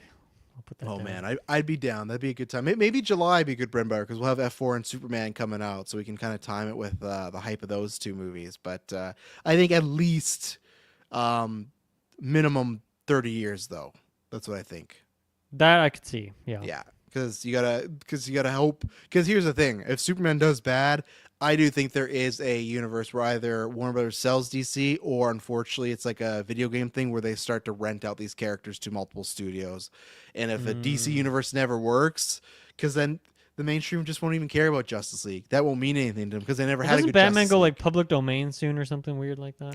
Just the first year of issues. Just the first. So there's certain things you can do and can't do. Like you can't even use the Alfred character because he wasn't around in there. Okay. Technically, Batman in the first. But you could do a issues, character named Wilfred who has a similar role. You could, and just because I've been looking into it for no particular reason, studying it, Batman's set in New York in the first 2 years. It's not even Gotham, so you can't say Gotham. So there's certain things you can and can't do. Same thing of like the first year it's in public domain, you can't use Joker, but in the second year you can use Joker because he goes in a public domain. Who's the best villain from year one? Oh, it's tough. I have extensive notes for, like I said, no reason whatsoever. But hang on, I got Sergeant Rock is our best villain. I'm trying to think. No, there's someone named Dr. Death. So very. That sounds good. I'm in it. Yeah. Sold. Let's do it. Yeah, there's some other people too. Oh man, I was trying to find. But I'm surprised James Gunn hasn't. I assume he has already, implemented a character that's one of these OGs. I feel like he's that kind of guy. Yeah, well, maybe he won't though, because it's gonna be public domain. So he's like, oh, anybody can use this one now, True. So. Oh, I thought there Just was doesn't a couple... make a Batman movie ever again. Yeah, no, we're done. Yeah, Done but with again, it's very limited, the stuff they can. Like, there's some sort of like Okay. almost Bigfoot creature, so... Like, can you even use like the Batmobile? You think is that like part of the original? It's just a car. Okay, this sounds really bad. Yeah, It is, yeah. I'm it excited is. for the movies though that fans make. Yeah, there's some fun stuff to still do. You got the costume at least. Same thing. It's only a specific sort of the costume there, but I digress. Not But, black and yellow. He's like purple and green or something weird. Like use the original Joker colors. He's like blue, black, and gray, blue, and then right, blue, sometimes okay. he's had the purple gloves, which I'm a big fan of. The purple gloves. Yeah, I like the purple Nice, gloves. So cool. yeah, I'm a big fan of sometimes trailers. Well, actually, let's take an ad break, and then we're talking about these trailers. The last topic, so we'll be right back. All right, so now we're back. Okay, so we got just 3 here, just a trifecta. We got Smashing Machine, Fear Street Prom Queen, and then Weapons, but the full trailer of Weapons. So I know, Dylan, you probably saw Weapons. Yes. Like, oh, come on. Like, I just talked about this last week. What's Travis doing to me? But this was the full trailer, which has been... It's interesting what they're doing. I guess we'll start with Weapons. It's like... They did CinemaCon, and that's where they got a lot of hype. And then it's like the first week was just those viral videos, right, of like cam footage. And then the second week was, okay, teaser trailer. And now this third week, it's like full trailer. I'm not saying every week we're going to get like longer trailers, but like they are trickling longer out. trailers until the movie just releases, I guess. They just drop the movie online. They don't even, but like...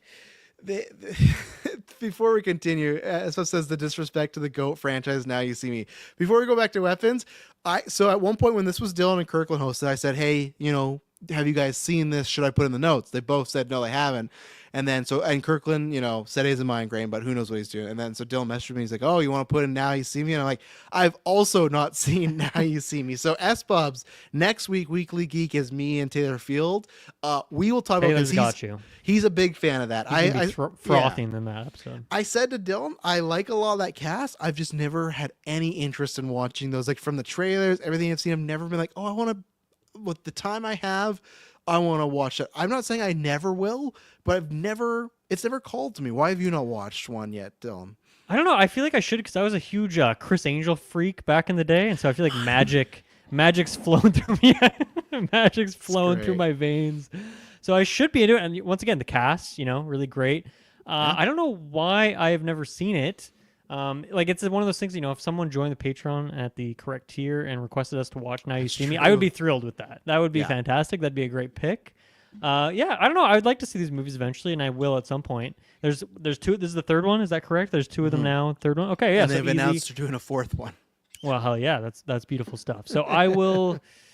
Well, now Espo says it's kind of like Fast and Furious. Now I'm less interested, to be honest. But yeah, well, that's what I heard too. Is that I heard the first, like everyone praised the first one. My problem was why I jumped off a little bit was like of the idea of watching them. People describe the second one as the first. Okay, I don't know how to phrase. First one, obviously they're doing heists and they're using magic, but it sounded like the first one was more realistic. Where the second one sounded like how they do this is like, oh, it's almost basically real magic, and it's like, and it's not like real magic. I've watched a YouTube video essay on that subject, even though I haven't seen the movie. So I feel like I've spoiled myself a little bit on what's going on here. And I great just video by Leo Vader. Go check it out. Okay, and I just didn't like that pitch of, oh, it kind of gets way more unbelievable. And I'm someone that is a Fast and Furious fan, but that's even got to the point of me where I don't enjoy those really much at all anymore because they went too far to the barometer. There's a perfect line, so you can't jump that shark. Yeah, but anyways, Warner Brothers, again, we talk about Warner Brothers with these movies, Weapons, Warner Brothers movie, not wanting to jump that shark with Weapons. The rumor, because this movie I think was originally for the fall or something, or even early next year. I think it was maybe even rumored to be January 2026, but the rumor is this thing is like tested very well, and to me, I can tell that because the marketing they're giving it, WB, like, they believe, I think, in this movie. They look at this as like a hit, and to me, I think S-Bubs did say in our Discord, all this stuff, because I've actually not talked about Weapons other than I think the CinemaCon of like the plot of the kids go missing at the same time, same classroom. The only weapon you've talked about is the spear that killed Jesus Christ. Exactly. In Sergeant Rock. And I don't think this is in there, but who knows? Let's see. Apparently, full screenplay or the early version is out there. I've seen some people posting. I think I've heard about that too. I'm going to stay away from that because I don't like to read the screenplay before, maybe after. But So I knew the plot synopsis, but for me, I've loved everything they've done with this trailer. What I was saying to Asbub said in the Discord a couple days ago, because I wasn't going to watch the trailer, but now I'm on this cast, so I did.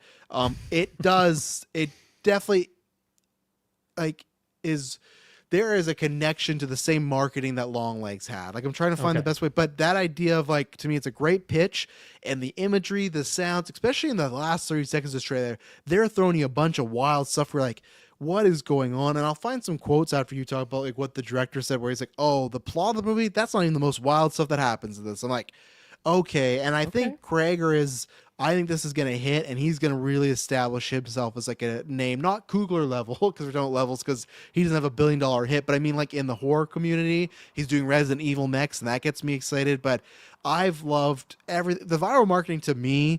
Taylor mentioned when you guys talk about the teaser, it's not the running, it's the how they're running with their fucking arms out and bent that way. It's just something to me. What I love is it's taking something that should just, if you saw a kid run like that at the beach, like, oh, he's playing, but you put it in a black and white cam video, like dash cam, it's fucking, that's weird. Like if you were to say, hey, your nephew went missing, this last thing of footage we have him, he's running like this, you'd be like, what the fuck is going on? And this trailer I thought was outstanding. I'm someone that I really liked Longlegs. Obviously the third act took him for a wild ride, and I've liked that as more going on. So maybe this is going to be that, with him saying it does get more wild. But even already, I feel like this is a supernatural movie, where Longlegs, I feel like that was up for debate until you go on the movie. This feels like, okay, a bunch of kids go missing. I don't think it's just some guy going around kidnapping them from their homes. It feels like something's up. But and this trailer, I was getting not the rock chills, like the goosebumps. This is my most anticipated movie now that's nice. Left on the year. So I cannot wait for Weapons. This trailer I thought was fantastic. Like I said, I think it's going to be a big hit too. It reminds me of Longlegs, where Longlegs had very good marketing and just had buzz, and people are going to see this. And I think this is it's a easy gimmick to pitch like mainstream people of like a movie. Oh, all these kids go missing same night, same class. What happened? It's like a good like, what is that mystery? You know, like Longlegs had that too, of like all these people being killed, same date every month, yada yada yada. This guy's into demonic stuff. How do we get him? And it's Nick Cage, right? So, yeah. Remind me the release date on this bad boy here. I think it's like August 5th. It's early August, right? Yeah. Yeah. No, I think I missed those, like cam footage, found footage, marketing beats, and so, but I saw the hype in the Discord, and I was like, where's this hype coming from? Then me and Taylor talked about the teaser. I think it was last week or the week before, and I was like, okay, I don't get it yet. Where's the hype level for this, other than like the director, of course? And it's finally with this trailer where like I get it, because this is obviously a little more all encompassing of what this movie actually is. And yeah, it looks outstanding. It looks fantastic. I think as you mentioned, like just the visuals of it, like the cinematography is what really stands out to me here. Just so many interesting camera angles. That one shot of like just all the kids like flying out the windows, not flying, but running through the windows to chase her down, like just looks fantastic. And I feel like the main actress, Julia Gardner, Garner, yeah, she's phenomenal. Yeah, so I think I've seen her in a couple things, but I feel like this, just the premise of this movie, and like her class being the one that like had all these kids disappear, and then she's going into the classroom and they're all there, and like zombie, like all these things, which could be a dream sequence, could be real, who knows.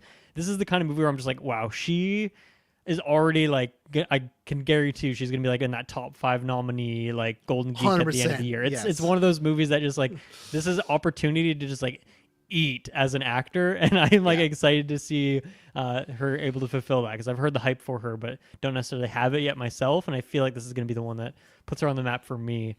So really, really excited for this.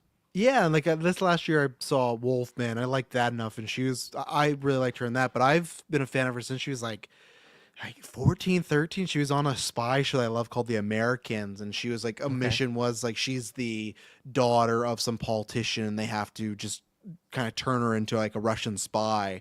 And oh my god, she's so good in that. I've never watched it's on the list, that show with Jason Bateman and Laura Linney. It's a drug show. It's on Netflix. Ozark, is that the one? Yeah, Ozark. Yeah, that's the one. That's always been on my list, because she's like a main actress in that too. Yeah, good pull there. So yeah, thank you for showing her out, because I kind of forgot. And because I heard she was in it and she was the teacher, but I wasn't like, oh, is that just she's the teacher and our main character's gonna be like the grizzled detective, or even Josh Brolin, right? I was like, oh, he's the dad looking for his son. Right. Is he the main character? He looks perfectly cast as like the where's my kids and who is this and everything. So, and some of the quotes here, Zach Rager said that the full cast is being kept under wraps. That's very exciting. I don't know what that means. I'm expecting like... That's a little Justin Long effect, I feel like, in the Barbarian way. 100%. Yeah, I'm not expecting like Tom Cruise to pop up in this thing or anything like that. But if Justin Long shows up again, I'd be thrilled. I hope so. Justin Long was great in Barbarian. But yeah, he said the Mystery Kids is not the whole movie, and there's way crazier shit than that. And he described it as a horror epic, which I tell him be careful because I feel like you don't want to build it up too much. But like, yeah, just there's two things I wanted to screen share here for you, but then also I'll describe them. But because you didn't see, where was that? I got too many tabs open here. I'm like you. Relatable. Yeah, you really are. Why can't I find it anywhere? I had like 8 Box Office Mojo tabs open, and it was just a mess.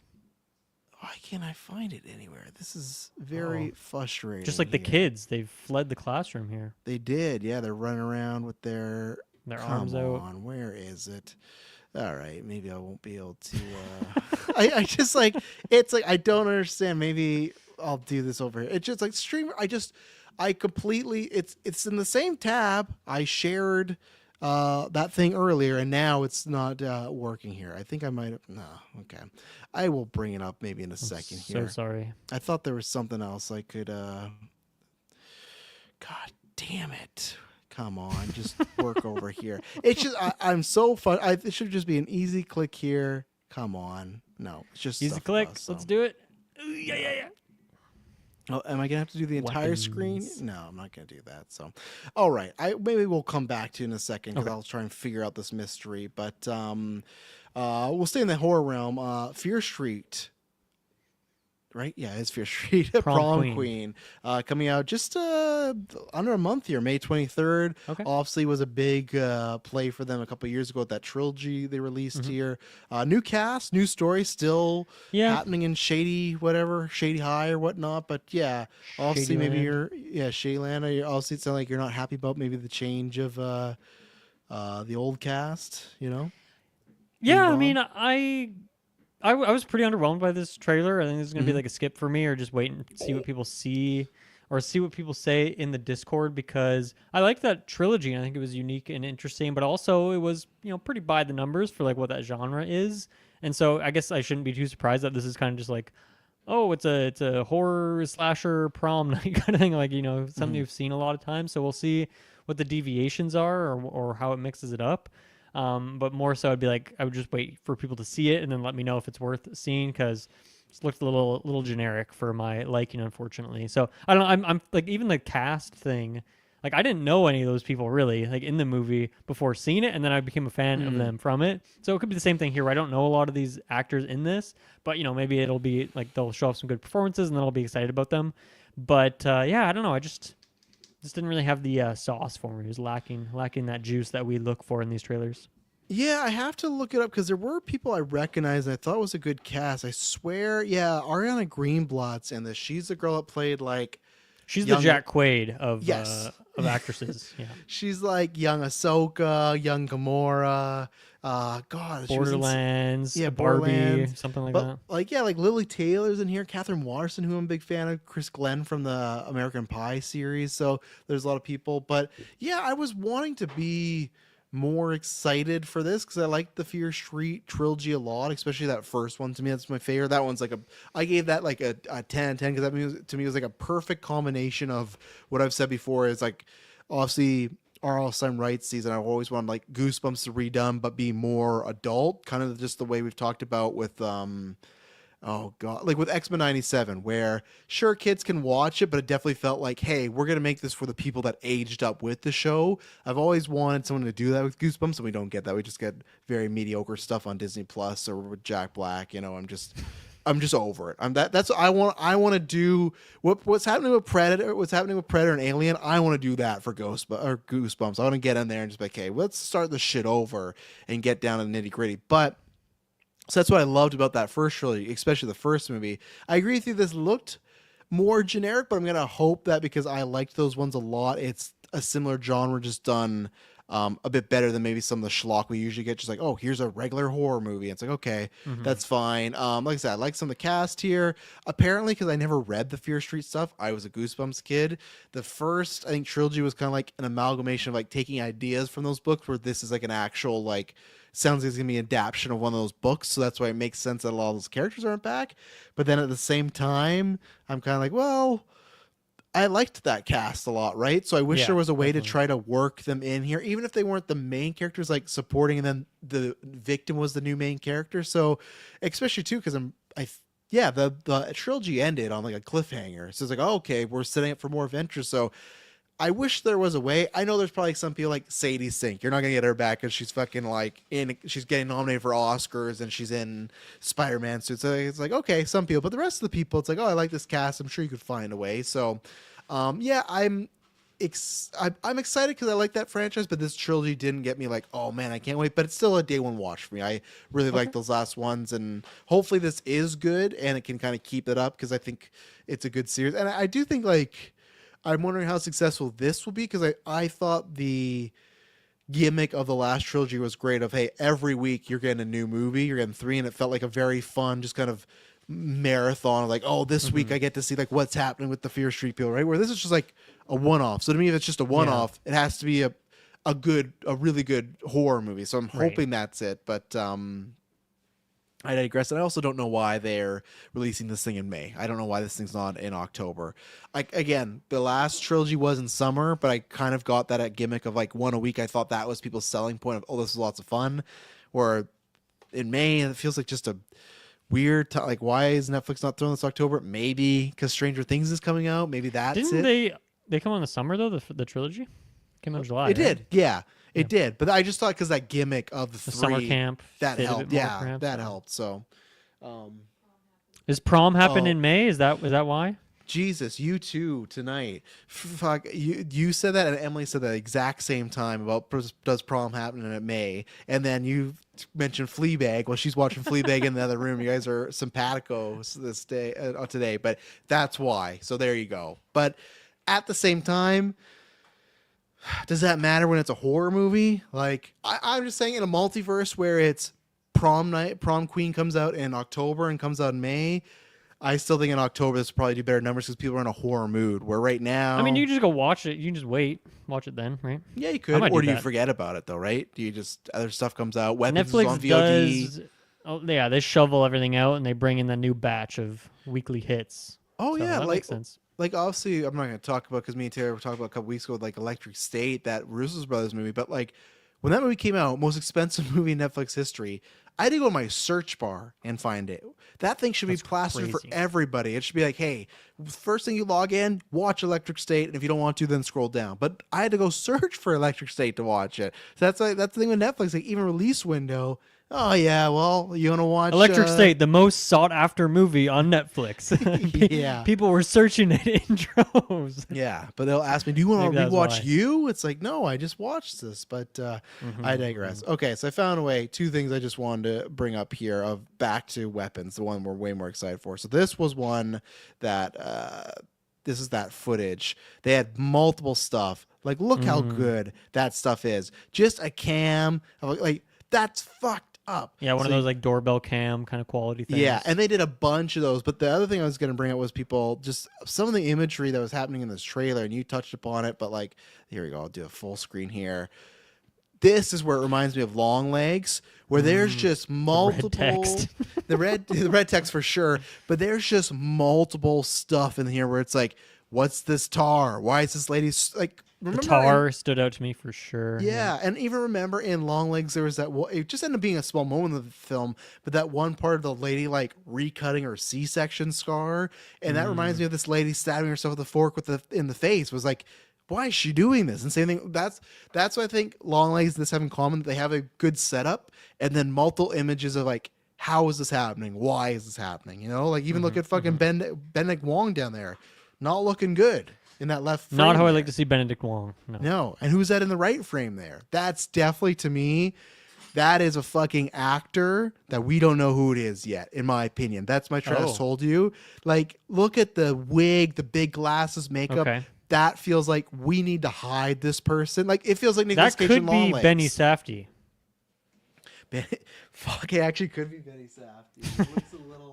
It looks a little, but you know what I mean? Like with, obviously you can still tell Longlegs is Nicolas Cage, but they tried their best to be like, let's make him over. And that's what I think. That person in the bottom right corner, for people that aren't listening, it looks like it's someone with a orange, like a very like Pippi Longstocking wig. They have like old school old lady glasses from the 80s. Character bright from red Iton, makeup. yeah. Exactly. So something's happening here, and got some Dutch angles. So yeah, I can't wait. It's gonna be a fun time. So Can't wait for weapons. And then finally, can we wait? Can we not wait? The final boss, Dwayne Johnson, The Rock, dipping. You talk about Safdie, you know, dipping his fingers and his toes and his biceps in A24 and Safdie. Obviously, there's been lots of hubbub about this one because The Rock in general, there's always hubbub. But The Rock is like, honestly, he's never done anything like this before. His career's kind of become a meme-wise, movie-wise, right? And Benny Safdie is a great director, great writer, great actor as well too. But like for me, Uncut Gems is one of the best film that came out this decade, right? It wasn't last decade. Oh yeah, that was just That to me is a top 10er for this decade. He got to me. Him and his brother got the best performance out of Adam Sandler. So there's lots of good ingredients here. But is it something you want to taste and actually put in your mouth? This is not gonna go in my mouth. I mean, maybe it will eventually. But I was really disappointed in this trailer, and I think my hype for it was like what you told, like the spark notes you gave me essentially, which is like Benny Safdie, The Rock, and well, not necessarily The Rock, but The Rock being an A24 thing, written by Benny Safdie. Like that seems like a match made in heaven for something weird and interesting. And the trailer was anything but that. It was like, oh, here we go with a really by the numbers, like, you know, sports drama. And, you know, I saw Iron Claw, like, and I liked Iron Claw. And will I watch Iron Claw again, directed by Benny Safdie? Sure, but like, I guess I want something a little more flavorful from him as a director. And you know, I think A24 is one of those studios that meant something when it was, you know, A24 movie. And I feel like that has drifted away a little bit because I feel like they, rather than having like a specific style or type of movie or type of thing that they do now, it's kind of just like they have a lot of money and it seems like they can just fund all sorts of things. And so you're getting movies that are less in that A24 realm, which is totally fine. I think it's good for them to broaden their whatever that word is, not the agenda, their portfolio, broaden their portfolio.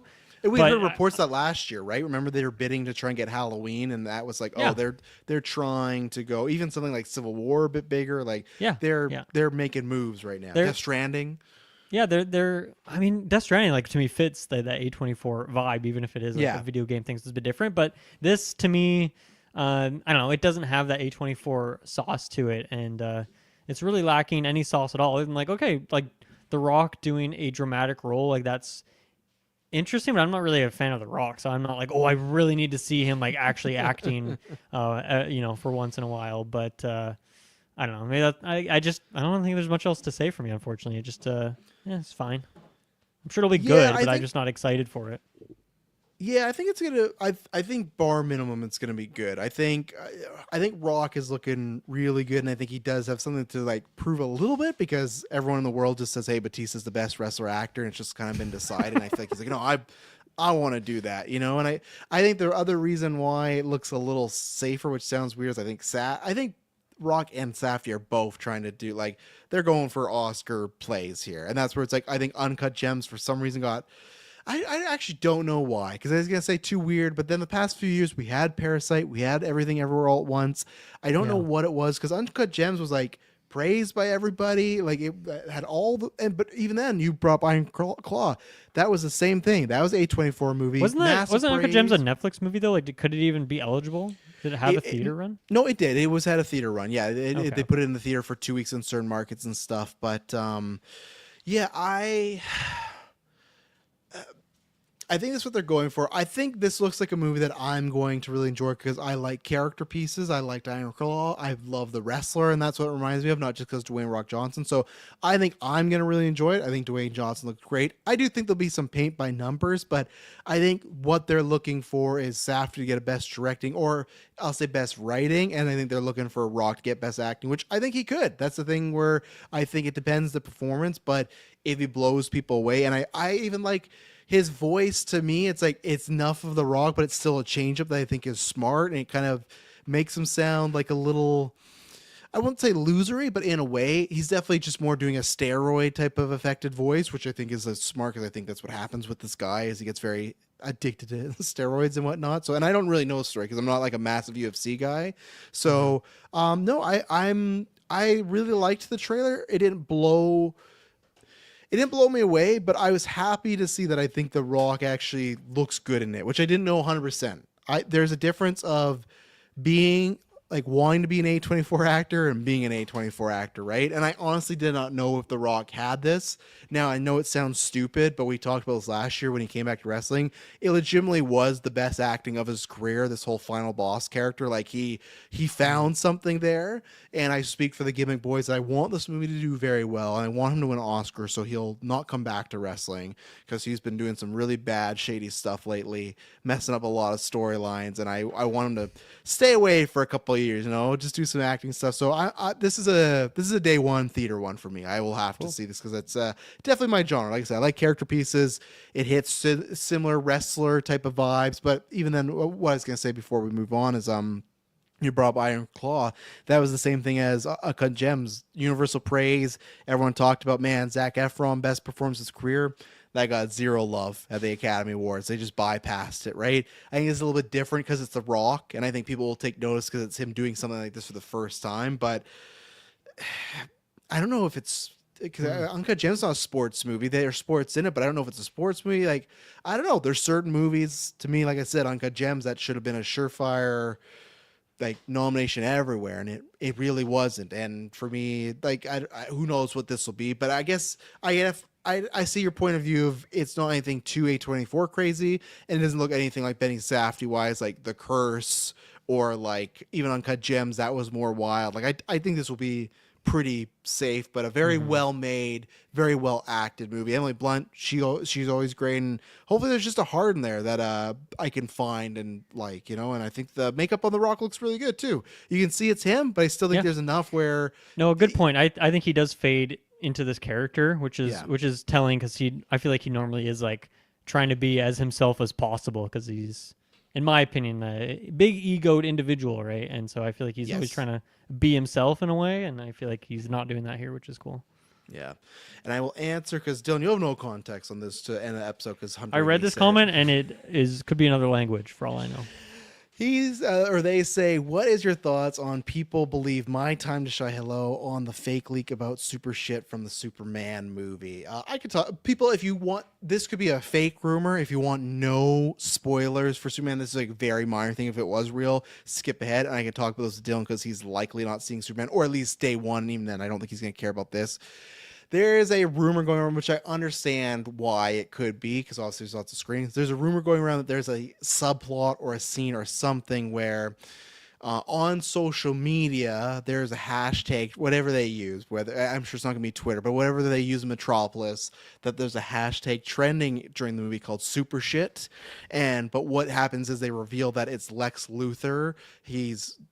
Walk with me now. He has a bunch of mutated monkeys that are similar to Planet of the Apes, and they cut to, apparently it's like, oh, people really hate Superman, this thing's trending, but the reveal is that Lex Luthor just has a bunch of mutated monkeys that are on a computer just tweeting away, just like it's a fabricated controversy. Like, the hate for Superman online is not real, so it's like a bunch of bots and everything like that. I could believe this for two reasons. One, that's not something that does not happen today with people just like having a bunch of burners or hate campaigns. How many things like for the Marvels do you see like, oh, look at all this hate for this movie, and it's like 20 tweets and it's like the exact same wording, quotation, everything. It's like, okay, clearly there's just some people that have an agenda here. And I think it's a little bit of a thing on what happened with James Gunn. Was some tweets found about him, and then everyone jumped on his case, and he lost his job for a little bit, right? So I don't think it's out of the realm of possibility. I know a lot of people have said if this leak is real, that like it's looked upon as like a negative thing. Like, this sounds really cheesy and bad. I'm withholding judgment if this is true to see into the movie, because on premise, I get why he would do that. Doesn't sound the greatest to me. Like that doesn't sound like, I don't know. It's not anything where I'm like, oh, that's something I want in my Superman movie. But it's also not something where I'm like, this is gonna make or break the movie. But yes, this was like a mini controversy this week. Gotcha. Let's see. And remember, James Gunn say, if it does not come from me, it's not true.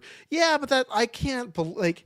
James Gunn's a studio head. Like that. Like, this is the same guy that also said, like, I can't wait to work with Ben Affleck. And 2 weeks later, Ben Affleck's like, yeah, I'm not working for James Gunn in DC. Like, I don't want to do any of that. I think James Gunn, even then, he at one point said, I can't remember the exact paraphrasing, but said, like, yeah, absolutely not. I've never considered Robert Pattinson to be the Batman. And then jump a year and a half later, he's like, well, yeah, I had, like, we considered some things. So at the end of the day, James Gunn is a director, but you got to remember this. He's now a studio head. They don't get to be as truthful. And I'm not saying James Gunn is a liar. I'm just saying that there might be some things that he has to, like, skirt around or just kind of say out there to be hyped. So I don't think James Gunn's going to go online and start talking about the specifics of or not of his movie right now. I think rumors and casting are different, because he can say, yeah, that's not true. I didn't cast this guy as Green Arrow, or yeah, that's not true. But I don't know. And but again, it's just like leaks and stuff. Espo says, I feel like it's real, but I also that it could be like a one joke scene.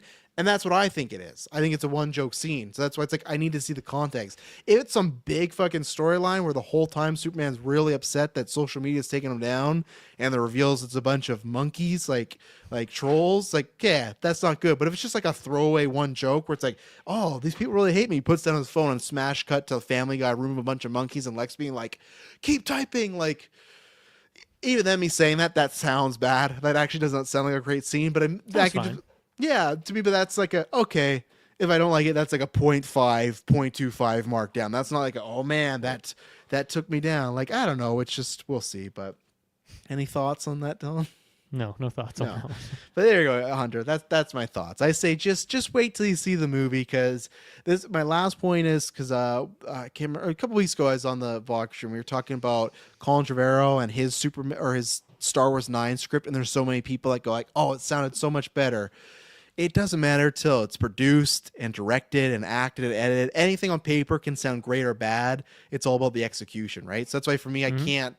This scene sounds like a all right, maybe lame joke or fine joke, but until I see the movie, I can't say like, oh, super shit. Like, that's not going to get me not excited for the movie. You know, like, we have to wait and see. So I just say stay. I'm not going to say stay offline, but just don't worry about that stuff. Stay offline. I'll say that. Dylan's saying stay offline. Except for the GeekVerse Discord. Exactly. That's a good place to go. So that's down below. We have done it. Dylan, we worried we wouldn't have enough to talk about, but here we are, nearly 2 hours. The plasma was flowing tonight. The plasma was flowing. Hopefully it is again for Thunderbolts. We'll be talking about that tomorrow. Thank you very much to everybody in the chat that sent in questions, that listened, that watched. Promise when you hear from us next, which will be tomorrow night, 8:09.